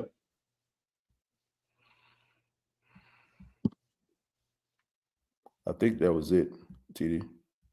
But everybody that's there is in play. Some of the young men that we did interview was already committed. They were just on their official visit. Still got to seal the deal, man, you know? So. The linebacker from Alabama State, Bubba, is he still out there? Yeah, he ain't in the portal. Oh, he's not? Oh, okay. I thought he entered. Yeah, granted, and we got plenty of wide receivers. We got a ton coming in already. We interviewed a young man yesterday that's a wide receiver. Got a good chance with him. High school kid, played wide receiver and safety. We got a wide receiver in Janalen Dupree, burner, 4'3", slot receiver, Gulf Coast Community College. Antonio Gayden, he'll be enrolling, he'll be there in January. Slot receiver, speed guy. The fourth receiver, Richard Mays Jr., already committed. So we have a ton of wide receivers. So it's not going to be a whole lot more that we're going to offer. You know, it's more like just rounding out the wide receiver room. But we got a ton of talent, and I think we got a couple of commitments from some of the wide receivers that was already in the room. Right, and then the thing that I remember that stood out to me with Richard was the maturity. The young man seems to have a lot of football knowledge. He's been around, a big kid, and he piqued my interest pretty good. He piqued my interest pretty good. Hey man, I wanted to see. I wanted to get. Hey man, I know. Hey, I ain't gonna say it, but you already know, bro. Get your rest, bro. You know why? Get your rest, man. It's cool. All right, I'm out, man. Yeah, we'll wrap. All right, later, y'all. All right, later, man. man.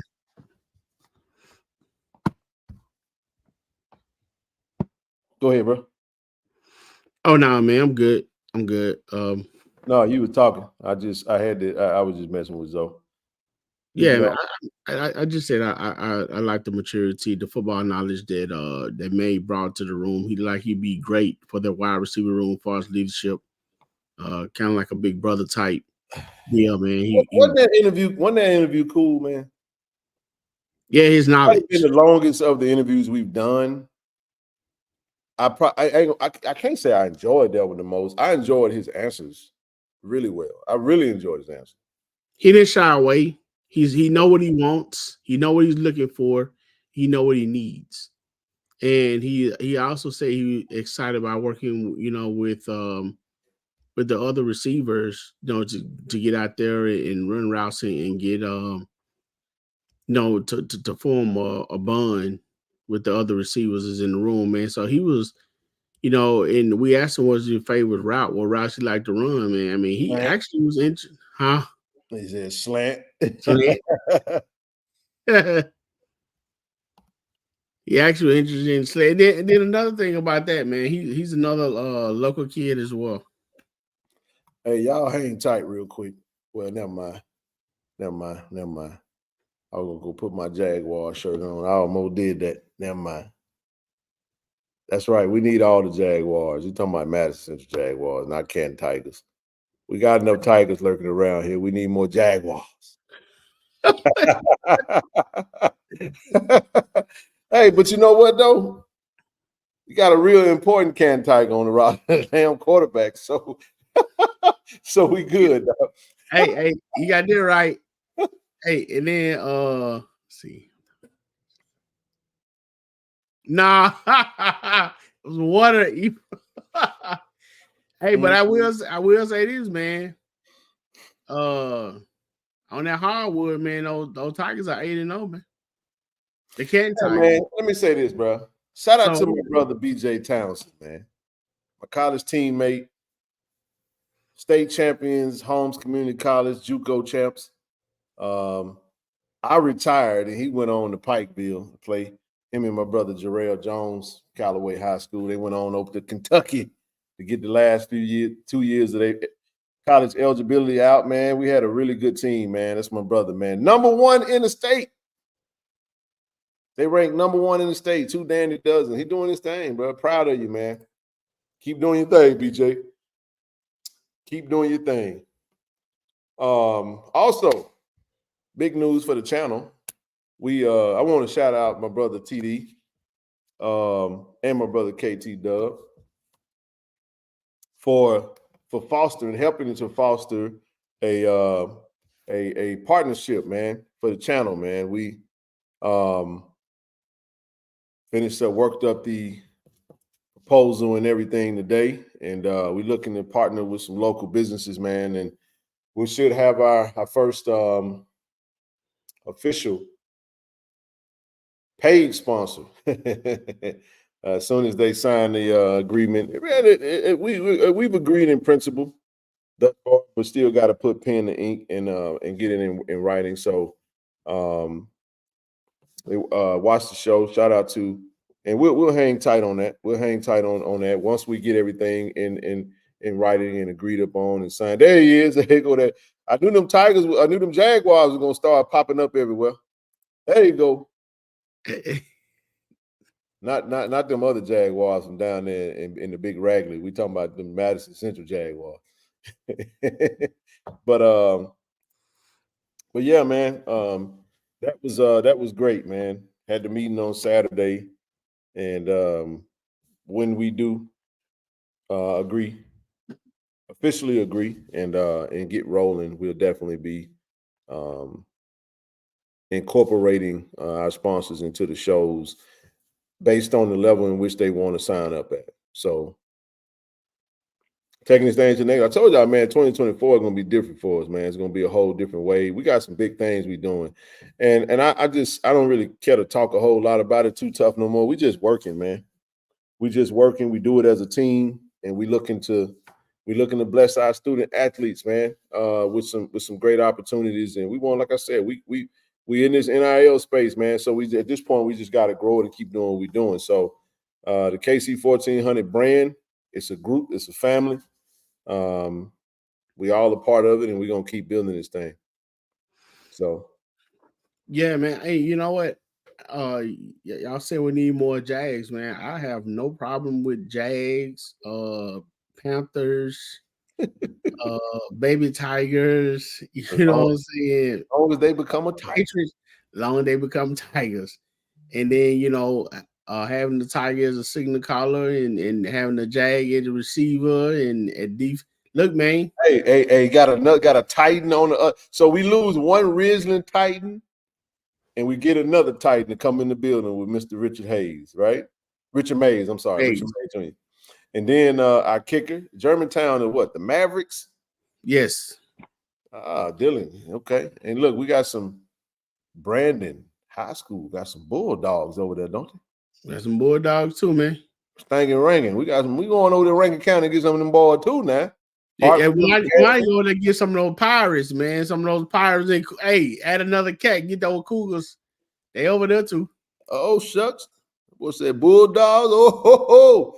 Hey, man, we trying to make this thing look, man. This is the thing. We always wanted to recruit locally. You just got to get the best talent and get to the school. And when we get them, we got to try to keep them.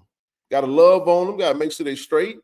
You know what I'm saying? Got to show that love. Got to show up to the games. Got to make sure we do everything we can do to make that happen. It says, right? Hey, why you want us quiet on the Bulldogs, man? What's up with that, Isaiah? No. That ain't quiet. That means Bulldogs. Shh, don't say nothing. That's what that means. Yeah. That means there may be some breaking news coming down the pipe, man. Yes, sir. We got some dogs over here in Brandon. Speaking of, we got literally dogs. Bulldogs, that is. We trying to get us some of them. So we're gonna see, man. We're gonna see. Hey, they got a nose guard, man. Number 93. She said it's gonna be Wild Kingdom at the 1400. We're gonna have lions, tigers, bears, panthers, jaguars, everybody. Oh my. and horses. Hell, we said Mavericks. Hey, did we land any of those Falcons? We won't. As soon as I say it, kid. Hey, we got one over there. Gavin. Did you get him too? We gotta get some Velvet Jackson Falcon. Hey, I agree with that. Hey, Look, Gavin. That running back. We won't tell Gavin I said hi. We want him over there. At 1400 JR. We love to see I always get excited about local talent, especially that, the good talent, that we see get away and go to other places, man. What better way? I mean, we all we got. You don't love your own, ain't nobody gonna love it for you. You know what I mean? Listen, that right there is the truth. I mean, for real. It ain't just getting them. I stand on that, y'all. You got to keep them. You got to take care of them. You got to take care of your own, man. Take care of your own. That's why we're trying to do what we do. We will grow this thing to be a big player in this NIL space. That's what we're trying to do. We will do it. I implore everybody to do it. Get active. If you don't want to get active, then join us. Join somebody. And then, join us. All the somebody's got to do their own work. I'm done with it. We building this thing up. We done a whole year's worth of charity work for everybody else and all that. I ain't sugarcoating that no more. We earned the right to say we're gonna build this brand up, and it's not a Ken thing. Y'all know what it is. And these two and Zoe and everybody know it's straight unified. and we're gonna do what we do. Rochelle, I gotta tell this story. Well, let me go ahead and tell it now. I was saying I have a vision. Just an idea that came to mind. I'm like, man, we like good entertainment. We like good fun, have a good time, and make it turn into a fundraiser. You know, if we have some NIL athletes, we'll definitely make sure that they in the building, they there. We celebrate them, and we make. You can do what you want to do with it. You can do whatever you want to do. There is no limits to what you can do. But you have to incentivize those that are going to come in, and then you put levels to it. And then you put me on the mic in front of 500 people. That's the goal, get 500 people in the room, and we're going to talk about it. We'll have some entertainment, some comedy, some music, some, wet bar, you know what I'm saying? All that good stuff, man. In a nice venue. And we're going to talk about the business of what college athletics and how we can be a player in this thing. I'm done talking about what everybody else needs to do. We need to do what we don't do. And we're going to do that great and take it to the next level and then level up even more. Okay. And the reason why we have to do it, and I'm going to say it like this, and I'm going to be done with that for now, because it's hard to partner within our community. I'm going to say that again. It's hard to partner because we got a lot of Chiefs and not enough Indians, and you got a lot of folk that don't. Like, we struggle with collaboration. Everybody want to work with the next person. Everybody silently competing. Everybody wants shine. Everybody want clout. It ain't about us. It's about creating something, an infrastructure that's going to be able to really and truly take care of those that we say we love. Say, D.I. love. We want to put some. Now, that ain't got nothing to do with everything else that's going on. Everybody else continue to do what they do. You know what I mean? But at the same time, we dance around it, but you can only go so big, Rochelle and TD, being mealy-mouthed about it or being silent and secretive about it. We got to be intentional about what we're trying to do, and we got to make it to where it can be a public thing, and we ain't running from nothing. And it's very transparent, very open, and folks are clear on what our mission is and what we're trying to do. So that's a whole different direction, but I'm just putting that out there for now. But go ahead, y'all. No, well, that's one thing. Somebody wrote something in Black Pilot, Ken. But that's one thing I love about us is our transparency. And that's what has helped us get, and we've done the things we've done because you've been so transparent about what needed to be done. Do we recruit the Delta? Oh, yes, ma'am. I said earlier, we got a defensive tackle from Hollandale High School. No. It's a Simmons High School in Hollandale, Mississippi. What is it? The Simmons? The Simmons. Anyway, young man go to Kahoma. That's the Delta. That's just one of many, obviously.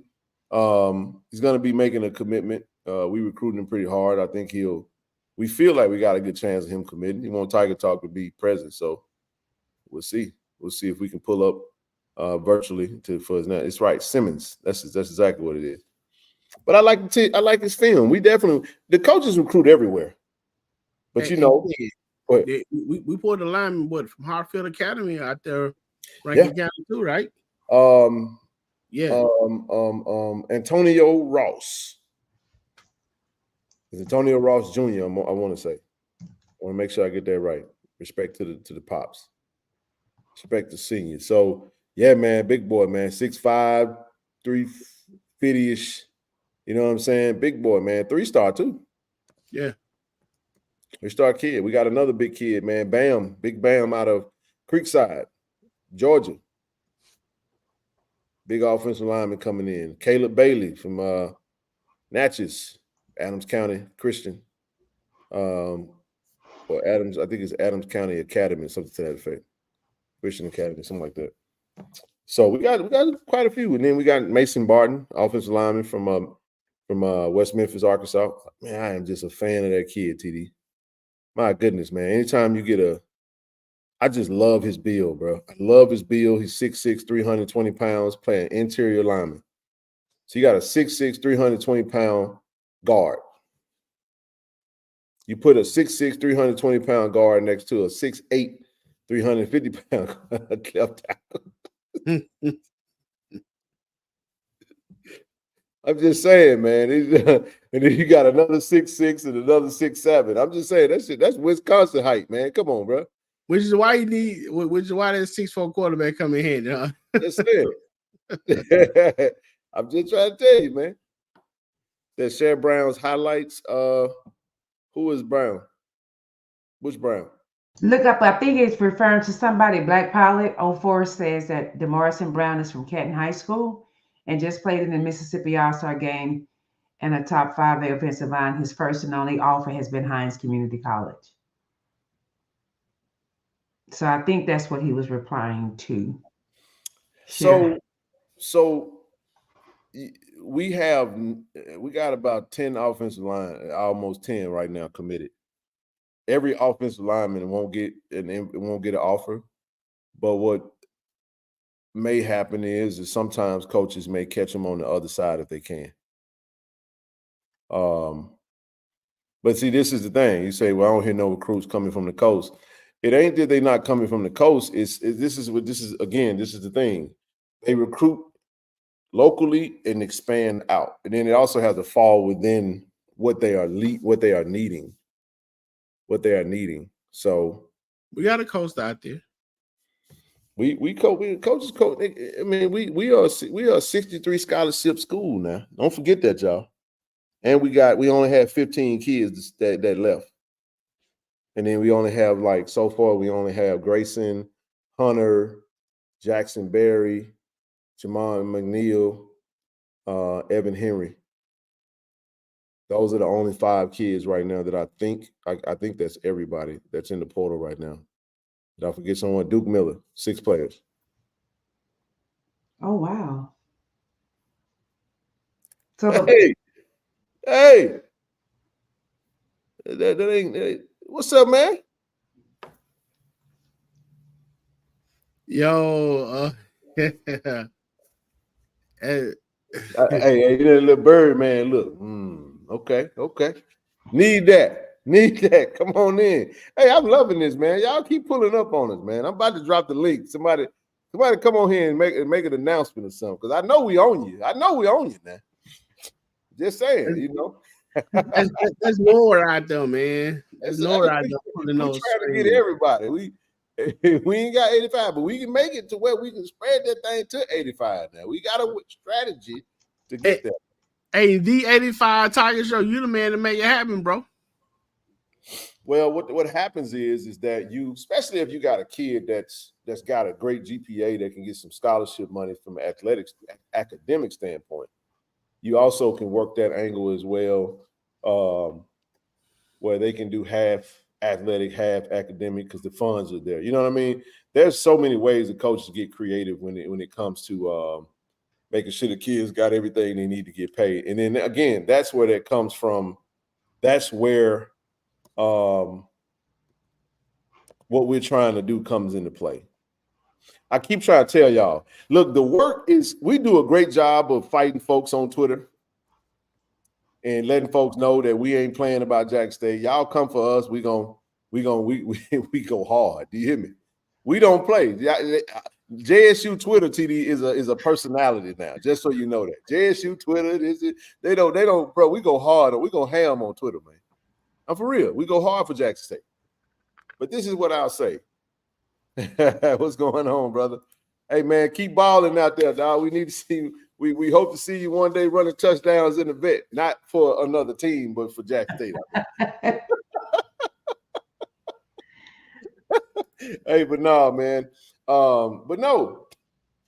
So my point is that we can actually do far more, man. Imagine if you, like, for example, man, I'm so serious, man. I'm so serious when I say this. So you go to the Jackson State, the Facebook page, right, Michelle and TD? Facebook page, Jackson State fans page.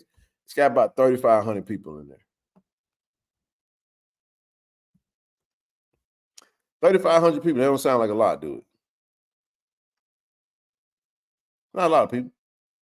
But imagine you put something in place where, you know, that many people gave, at a floor, they gave $500.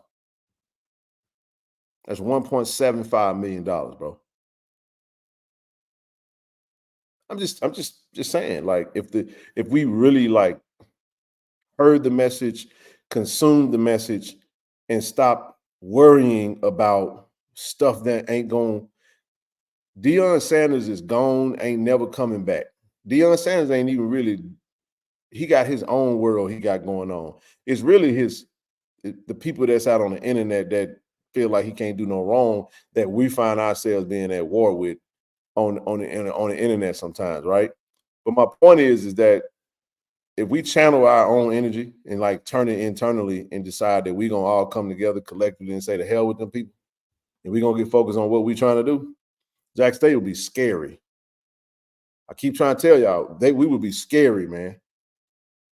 We would be scary because we have the infrastructure in place. We already got we got the rabid fan base.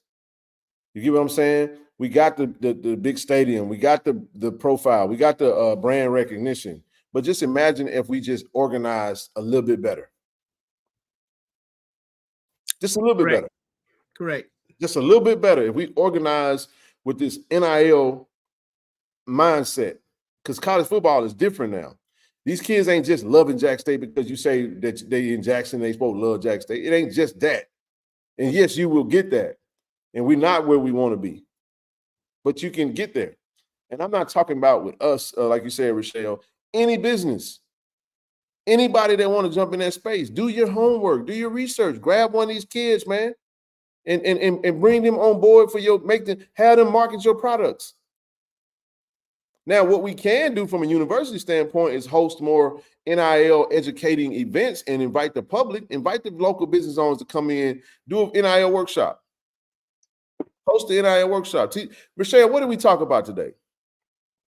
We can't say it because it's such a big thing that we don't want to muddy it up beforehand. But I will say this right here. Let's just say this.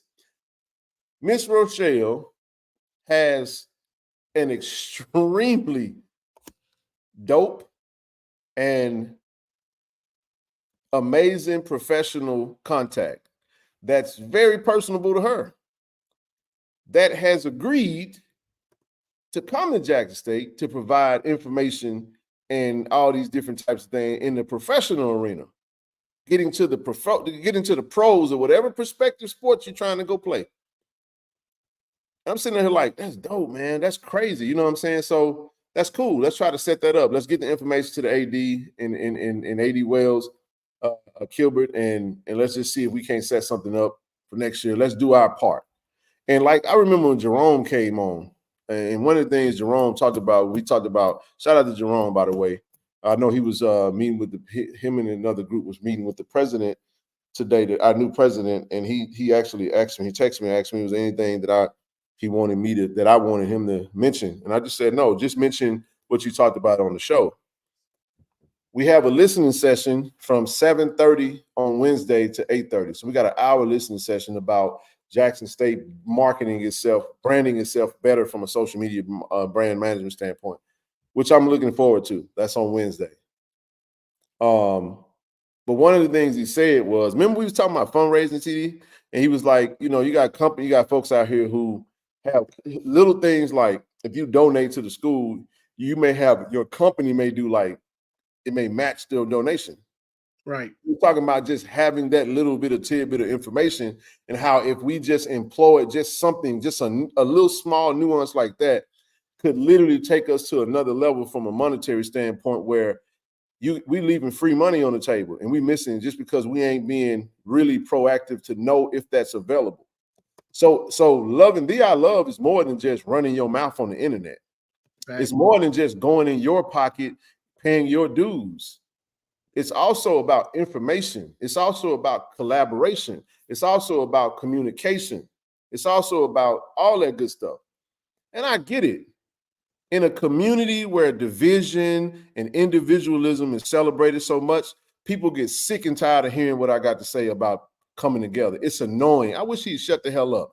I already know that my voice is annoying to a lot of people because I'm talking about something that ain't sexy. But as soon as we start talking about some bullshit, the number's going to shoot up to 550. And it's okay, but I'm not worried about that. I ain't getting lost on that. My point is, the opportunities are there. Look at my brother Merch Pay. He a fam you got. HBCU NIL better be ready, can be better than PWI, because we actually have something to market. The worst thing that happened to blacks at this point, I'm shut up. Go ahead. Well, the problem is that, again, we still don't see the value in us. Everybody see our value but us. And I don't know, what Merck said is 100% on point. Like everybody know it. We just don't believe that we are as great as everybody else believe we are. As a And it's collective. absolutely nothing. And that's why I wrote that the Bible says a house divided cannot stand. Um, a school divided cannot stand. Man, I I'm gonna swear. give you the word since y'all up on it. And if we just, like you said, 35 people gave five, like we was talking about that small amount, and everybody just do their part, it'll be Oh, crazy. I mean, if everybody just do hey, their, 'cause this is the thing, but let me just do this, and it's even a, go ahead. I ain't gonna cut you off, but this is y'all be okay with this. So somebody said in the chat, do we have do we have anybody from the coach committed? This from the coach that we have a player that's committed right now that's actually from Moss Point. All right, you keep going. So I just want to put that out. I just want to put that out there. So yes, the coach cover check. You're so funny. I mentioned that too because we got no one out there too. You remember KC Dub, that corner.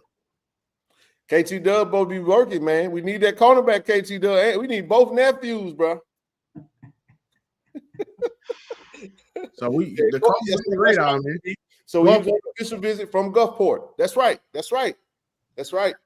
All right, I thank you, Willie. I want to say I thank you, Willie. I was referring to people haven't donated. And I think for people, y'all keep thinking that I don't have a lot to donate. And I'm just going to give y'all the scripture that says, if you give from your heart, God will multiply it.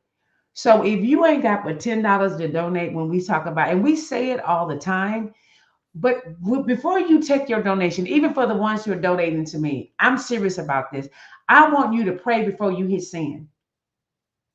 I want you to, if you ain't got but $5 to give to tonight for me, or even when we have our initiatives here, before you hit send, pray and watch God multiply what you give, because it's not the amount that you're giving, it's the posture behind your heart before you give. So just concentrate on, this is what I can do. And God, I am giving this freely. Bless what I give and let it be multiplied. And that's all you have to do. So don't worry about giving 100. That's why we say whatever you have to give, just give it. But we know your heart is different, and watch God multiply what you do. So don't ever think that your $5 can make a difference. It does. But I just tell anybody, whatever I do is, I say, God, bless what I have. And God will love you more because you're giving it not to be notified that, oh, I gave $10,000. You gave what you had, and your heart was right when you gave it. That's all you need. That's all you need. That's right. I'm just gonna say that that's all you need. No, you're good. And for those that don't know, for you might have just came in, it's Miss Rochelle's birthday. Drop that link again, sis. You gotta drop it in the chat one more time. Because they don't want to scroll up to 1,000 comments trying to find the link.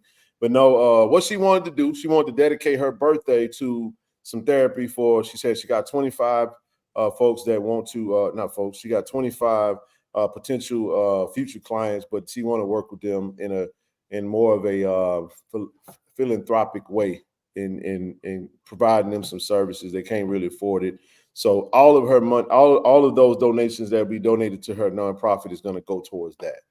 Like I said, it is going to go towards that. And we did talk about that. Like I said, everything that if you want to donate anything to the platform tonight, don't worry about it. Just send it all to Ms. No Gray. We good on that. So I wanted to make sure make sure everybody was in tune with what we were talking about, though.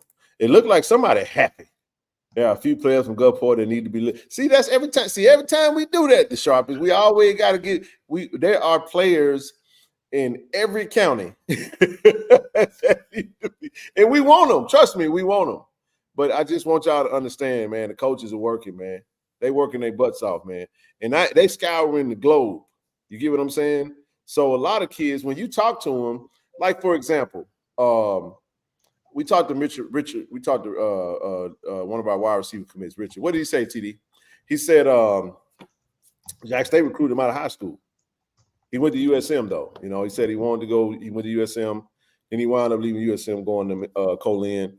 And then, But after he got done, he grew up a little bit more, and he had some opportunities to go other places. But he wanted to come home and play for the crib, So he said it didn't work out for him at USM because one of the reasons he just really wanted to just go Power 5 and realize it wasn't for him. He realized that wasn't what it was, and so that's why he kind of went another direction.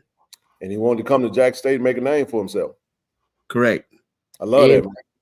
And play in front of his fans, his family, and friends. I mean, that was a big thing too, which is what I was going to add on. And we forever say there's nothing like having your high school classmates, your friends, your family, the people that you grow with, your church member who can come right down and see you play, who can represent you and support you locally. Rather than, you having to call them on the phone and say what's going on. And also with these players that's committing this locally, they also helping, the school and community as well, because now more eyes, with the businesses and stuff, because we have partners out there that looking to band with us, Rochelle. You know what I'm saying? There are businesses out there, there are people out there, there are alumni who are looking to donate, who are looking to help, help the program in every facet. So we just have to tap into it the way that we are trying to do it to make it work. Yeah, we got a new hashtag. Everybody go out there and put that out there for Mr. Gavin. Hashtag we want Gavin. We want Gavin. Come on home, bro. But now the merch pack said we also have to be aggressive with sponsorships from corporations. We spend big money with corporations. That's right. I mean, for real, man, we have to do everything we can to get what we can.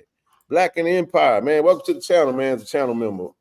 Can't see what level you're at, but man, hey, listen, if you whatever level, whether it's bronze, silver, gold, or platinum, man, we appreciate the support, man. And thank you for becoming a channel member, man. Every dollar that comes to this platform is used for a good cause. Look, man, I was supposed to be, I'm gonna just go ahead and put that out there, man. I thought the work was done and got word. No, we got more work. So decided to keep working this week because we trying to, with Tiger Talk, trying to get as many interviews in as we can. I know the coaches got a group coming in Wednesday, got another group coming in this weekend, and we putting work in. All good. Thank you, Haley. I appreciate you, Black and Empire. Thank you so much, man. Thank you for rocking with us. I always see you in the chat. Bite down. But yeah, man, we want Gavin, by the way. Just thought I should put that out there again. They haven't put them Tigers out there, man. Don't be teasing us, bro. We want you, man. But no, what I was saying in conjunction with what I was saying earlier was Jackson State has Jackson State's the threat, man. Let's just call it what it is. The reason people mess with us and keep messing with us and we're not going away. Like bro said, so what is the KC-1400 about? Is it just platinum? No, it's not. NIL ain't platinum. Platinum is a whole different thing. That ain't got nothing to do with that. Shoot me an email. We have a whole chat, by the way. So let me say this right here. I'm gonna put my email address up there. You want to join that? We have a whole. This ain't got nothing to do with channel membership. This has everything to do with NIL, forming an NIL collective from a branded NIL collective, KC-1400 Media NIL collective. Shoot me an email. I'll send you the link for the chat. You can join that chat, and everything we talk about from just a community standpoint regarding NIL and opportunities and all that type of stuff. It's not just about us, but it's also, you may have a business. You may work for a corporation that's interested in that. So what we're trying to do is just take that information and foster that information so you can pass that along to where maybe your organization that you work for may be looking for some student athletes to market. And why not start with Jackson State? And we can help you with pinpointing, the direction to go with that. And the sky's the limit with that. NIL ain't just for us to sit around and talk about what kid went where and how much money they got. It's not for that. You know what I'm saying? It's not just sometimes we talk about NIL as if we're not a part of it or something, as if we can't participate in it. What are we doing? Like we absolutely can be. Now, are we at a place? Rochelle and TD, this is what we do now. If we don't have enough money to go buy a player, like say, let me just say Auburn, for example, just throw a name, Alabama. We just throw Alabama out there. We act like that ain't something that we want to get in, like, oh, well, we can't do it. No, I've given a great blueprint, in my opinion. This just me. This ain't me talking to nobody, consulting with nobody. I feel like right now, the best approach for us is when our coaches, TDU seen it, Zoe seen it, KT Dub has seen it, D Corey C have seen it. When we get to witness our coaches grind the way that they grind, and recruit the way that they recruit, getting these kids in here the way that they get these kids in here, and we get them in the building and we get them to stay. That's why it was important for an Isaiah Spencer to stay. I'm gonna put Isaiah out there because Isaiah is one of our guys, man. You know, I'm happy that Isaiah stays. You know why? Because Isaiah be out there recruiting. Jesse be out there recruiting. Them guys be recruiting these kids, man. They got relationships with, especially if they local. Yep. Yeah, what better person to jump in the inbox of a potential student athlete than a potential teammate that's already at the school that had the same opportunities that you had? You got a 3-star kid that had talent on top of talent on top of talent, several opportunities, several offers, and they at Jack State. Not a downgrade, not some type of charitable situation. Man, we don't look at Jack State as no damn charity or no fallback. Everybody else can. But we don't. However you want to. Jack State can be just as great as he want to be. Y'all remember not too long ago when Howard was kicking FBS schools' butt with Kalen Newton was the quarterback. You remember that TD when Cam Newton brother was at Howard? Man, they was beating FBS schools, man. They beat UNLV. I want to say they almost beat Kent State or something to that. My point is, if you build your roster up, you can beat. What'd you say yesterday, TD? First game of the season is who? ULM. That's the game we need to be trying to go win. And with the players that we're getting in, with the addition to the coaching staff, absolutely, we have the ability to do it. And have the ability to beat you. They got a new coach. They are recruiting the same kids we recruit. Tell me why Jack State can't go to ULM and win. We were just at ULM 3 years ago, and guess what? The score was 12-7. All we had to do was score 2 touchdowns. We win that game. In the next year, who we have on our team from ULM? Evan Henry, Zach Bro. K5, Keery Wiggins.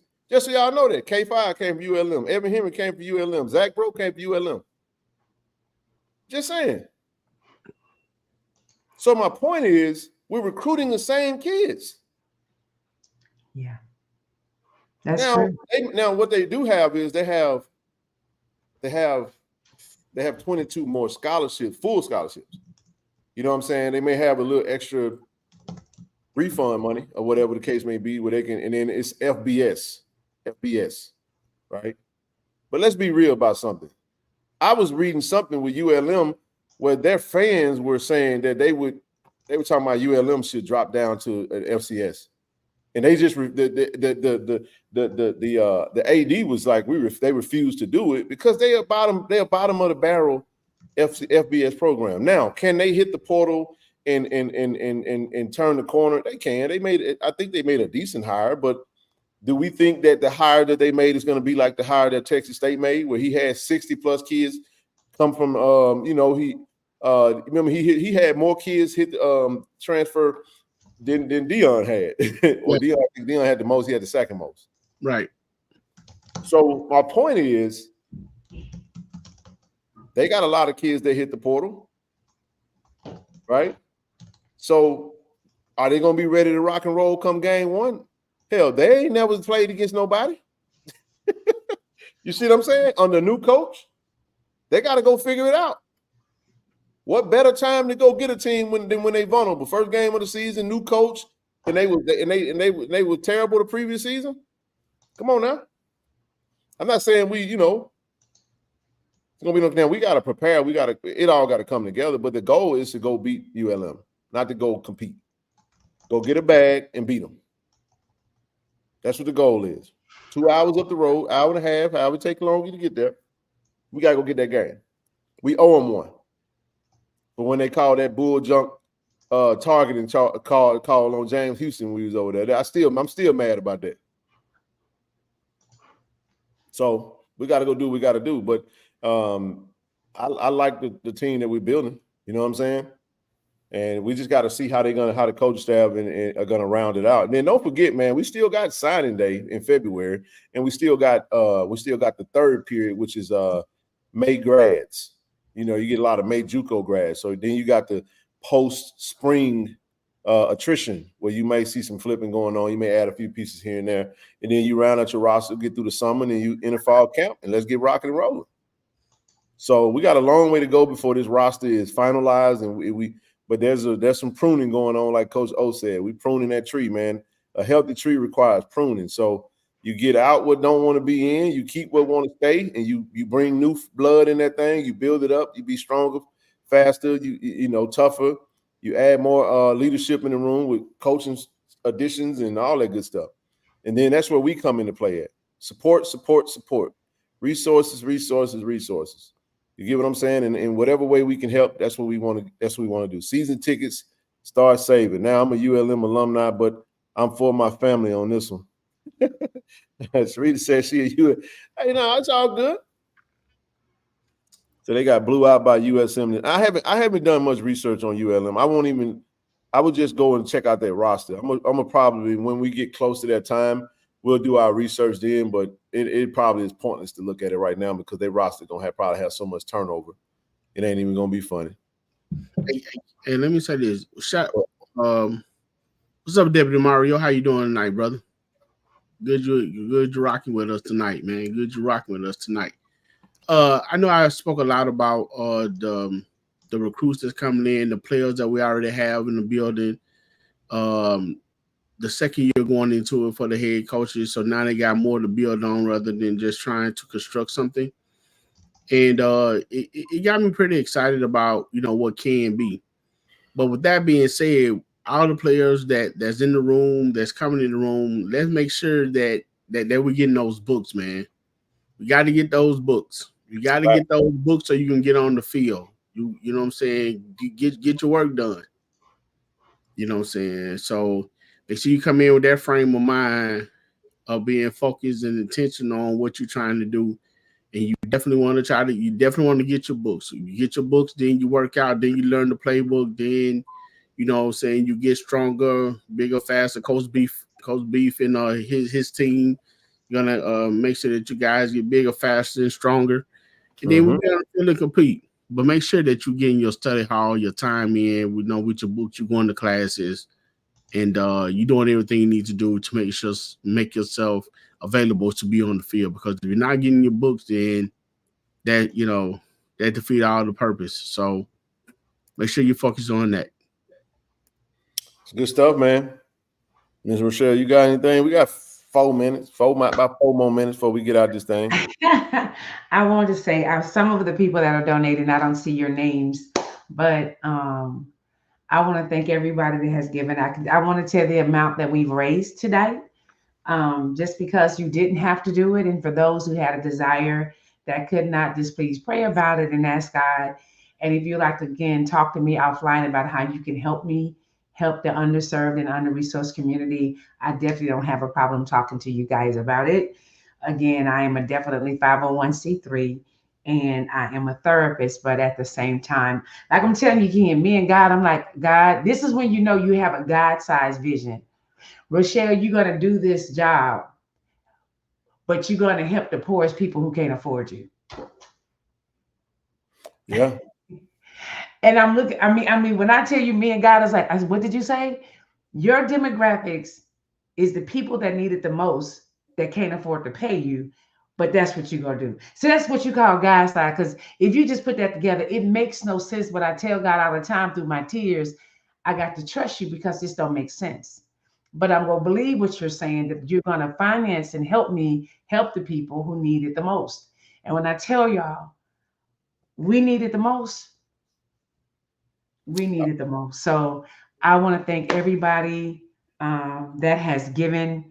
And again, if you want to talk to me offline, you can. I'll put my number in and so y'all can see the vision. But this is a God-sized project because you add them two together, it don't make sense. But God is saying, I'm going to bless you financially. And I have to just trust him on this because It does not make sense to me at all. I have cried too many nights. I'm charging some of my clients $10 because that's all they can afford. But you know what though? That's kind of what it's like when you get charged to do something. Whew. You kind of be, and that's what the Bible, when the Bible say you're a prisoner of this, prisoner, you ain't by yourself. We got captivated in what we doing. It ain't, trust me when I tell you. And this is bigger than just love for JSU. I keep telling people, man, I was called to do what I'm doing. So if that's the case, then I have to trust that everything we need gonna be provided. So I just move on purpose and let the rest take care of itself. And Mark 11, what was Mark 11:22? Is that Mark 11? Yeah, I want you to read it. And then when you get done, when you read it, I want you to say what the this is something that we always say in Bible class. Yeah. Have faith in God. And what comes after that? Jesus said, truly I tell you. No. What comes after that? What's the next thing that comes after God? Jesus answered. No. I didn't say what's the next word. I said, what's the next thing? Keep moving. No. What you're reading. What? I'm reading the NIV version. What version you want me to read? No, it should be a period. Oh, yeah. Period. No. That's it. I know. That's it. There is no nothing. When that's the emphasis on it. Have faith in God. Period. You don't need to add nothing else. That's it. So whatever it is he have you doing, I say whatever it is he got you doing. You follow what I'm saying? It's all right. Yeah. Hey, listen, I'm in the same state. Let me tell you something. Boy, trust me when I tell you, and I'm good. I kept trying to. Man, sometimes you want to walk away and be like, man, I'm gonna go back to my corporate job. I was doing just TD. I was all right, man. You know what I'm saying? It's like, man, what am I doing? Like, it don't make sense. You're flying all over the highway, all over the globe. Like, it's bigger than what we see right now. It's way bigger than what we see right now. Way bigger than what we see. Even how we all found each other. It's all organic. You know what I mean? It's all good. It is what it is. We got a bigger call. We got a bigger calling. The calling, when he say, somebody said they had to collect call and they had to accept the charges. I ain't even dissing. I'm not trying to be negative. That's some real folk that got a real call to do this work. You know what I'm saying? For this university, for the space that we're in, bro. And it's like you captivated. You held captive. And this is how you know when you held captive to do something, Shell. Because if you tried to not do it, you wouldn't be able to sleep, you wouldn't be able to rest, you can't do it. Yeah. And it don't make sense to a lot of people. It don't. This don't make sense. I still be tripping about this. I be like, man, I can't believe I'm even doing this. And then Brother TD come back and say, hey man, hey, listen, I got somebody that love what we're doing, man. And and that one right there. It's always, look, man. And even the name of it, I can't wait to tell y'all about this. Even the name, see what I'm saying, TD? Even the name of it. You see what I'm saying? Why that would have to be the first one. Think about it. Y'all don't know what I'm talking about yet, but you will whenever everything is what it is. And then there'll be a blueprint, and then others will come along after that. We got a lot of stuff working. And if I told y'all everything ain't for the camera, you can't say everything, because when you start putting words and, words, people start creating shapes in their mind and they start formulating thoughts and ideas to oppose, because you got a lot of watching spirits out there that don't watch for the right reasons. Everybody ain't watching because they like your stuff. Some people watching because they hoping they want to witness things crumble and fail. We still here, man. How many months later? 13, 14, 15 months later, we still in this thing, still doing it. Some days I don't want to get on the screen. I got on this thing this morning. Y'all, the anxiety that comes with it, the the fatigue and all that good stuff. But when you're walking in a purpose, you know that you're gonna be good. And that's the thing. So, and my biggest prayer to all of this was don't lose yourself in it. I'm not gonna lose my spirituality in this. I'm not losing my faith in this, man. I'm not losing what I do. That comes first. My life ain't on the screen. My mission is. I'm gonna say that one more time. My life ain't on the screen. The mission is. Wow. Because who I am ain't what you see on the screen. I'm gonna keep it that way. Because that got to be protected from this. Because if I let you get too close and see too much, you're gonna want to try to tear that up. Because you got some people that don't like that. Some people be mad at you because you walking in your purpose and they around there fighting themselves because God told them to do something they ain't listen. I'm just telling you what it is. I ain't telling you what nobody told me. Yeah, don't get mad at me, get mad at him. I didn't ask to do this, man. I didn't. Got called to do it. He said he don't call he don't call the equip, he equipped the call. That's how it works. Listen, before we go, I'm looking at I posted this, and this is going to just help me through this. Right in front of me, I have this on my wall, Luke 12:48b. Okay. When someone has been given much, much will be required in return. And when someone has been entrusted with much, even more will be required. Let me tell you something. And I'm gonna say this because this applies to KT Dub. I gotta say something. I gotta tell on myself. I don't carry cash ever. Okay. We got this thing we doing, and somebody, and he gave me his portion. He gave it to me in cash, Rochelle and TD. And I left to go home last weekend, and I lost that money. I lost it. Hundreds of dollars fell out of my pocket. Either I feel like I ain't gonna put that out there because I'm not gonna put that out there. I feel like something happened when I was traveling through the airport. Because you know how to take everything out your pocket.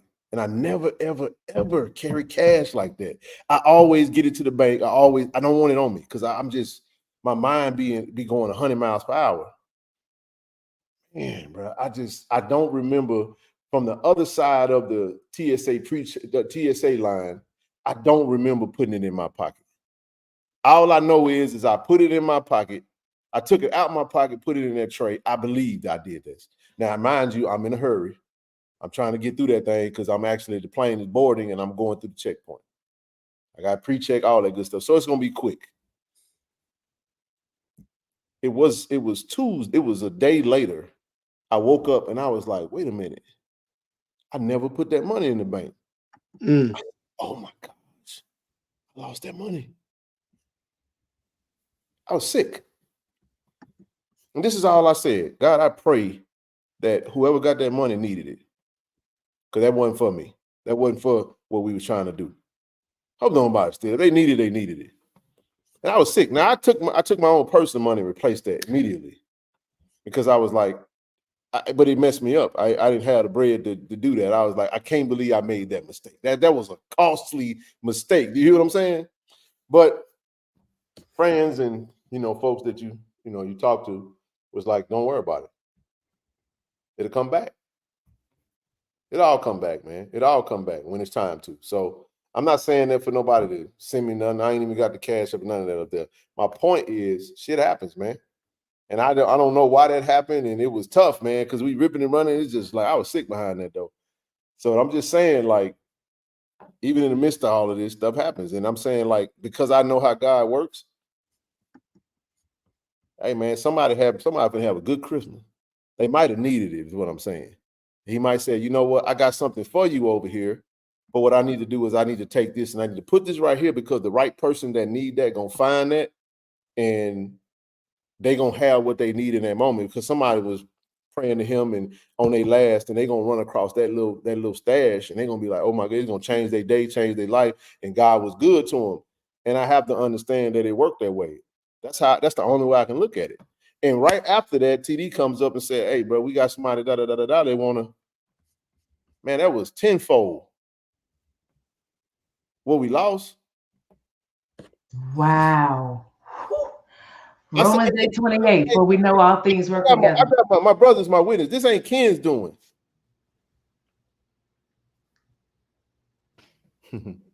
All things work together. Yeah, I ain't getting into what I'm tithing is a whole nother story. I'm not getting into all that. Tithe with your. I'm gonna leave that alone. I don't. We're not going down that road. I'm gonna just say it this way. Yeah, I do. But it may not be the way you think. But anyway, I'm just saying. My point is, Michelle, in the midst of this journey, when you're on this journey, you sometimes you get lonely. Sometimes you ask yourself, and I'm telling you, like today was one of them days where it was confused. I thought I'm doing one thing and I'm pushed to do something else, and it's like you don't even see the payday coming from that. Because usually with work, you work and then you get a check. With this, when you're called to do something, you're working off of faith and trust that you're gonna. I know you got me because you put this in my heart and I can't shake it. Mm. You got me doing this, so I have to trust that you're gonna provide for me. And I am telling y'all, man, I ain't missed a beat. Since I've been doing this, my life done. I ain't got no cares in the world, man. When it comes to that type of stuff. And it ain't because I'm sitting on a whole lot of nothing. I'm just telling you. I've seen what it looks like to walk in, in a calling and in a purpose and trusting God and everything. And he'll take care of you. He'll take care of you. He'll take care of you in whatever way you see him. He however you see him is how he is. Now, the only thing I just always stay tight on is because I just don't. For me, I ain't losing myself in my spirituality, my faith, and my consistency that's required on my end. I'm not losing myself in that. So there's a reason I don't do shows Tuesdays and Thursdays and Sundays because I'm in Bible class. Don't call me. Don't text me nothing about Jack State. Tuesday night, Thursday night, Sunday. I'm in Bible class. Leave me alone. He's in Bible class. I give y'all Monday, Wednesday, Friday, man. Leave me alone the other day. I'm just. I know I texted him. It's like, I'm in Bible class. Everything okay? I was like, oh, I'm sorry. So the only reason I said, maybe I said too much, but the only reason I said that is because I see you. I see where you at, and we all be there. So I just wanted to give you encouragement and tell you, man, sis, I love you. I'm proud of you, man. Happy birthday to you. You already you dedicated your birthday to a cause that's bigger than yourself because every time we all want to turn up for our birthdays, my birthday. Now you did turn up. Maybe you turned up a little too hard. I'm gonna let you tell TD what you told me today, and he gonna laugh his off because TD, you gotta hit it, bro. So she was cutting up now, and she got it. She injured herself a little bit from cutting up a little too hard. I'll let him tell you, but this chat, this ain't for y'all. This the whole this for the family, right?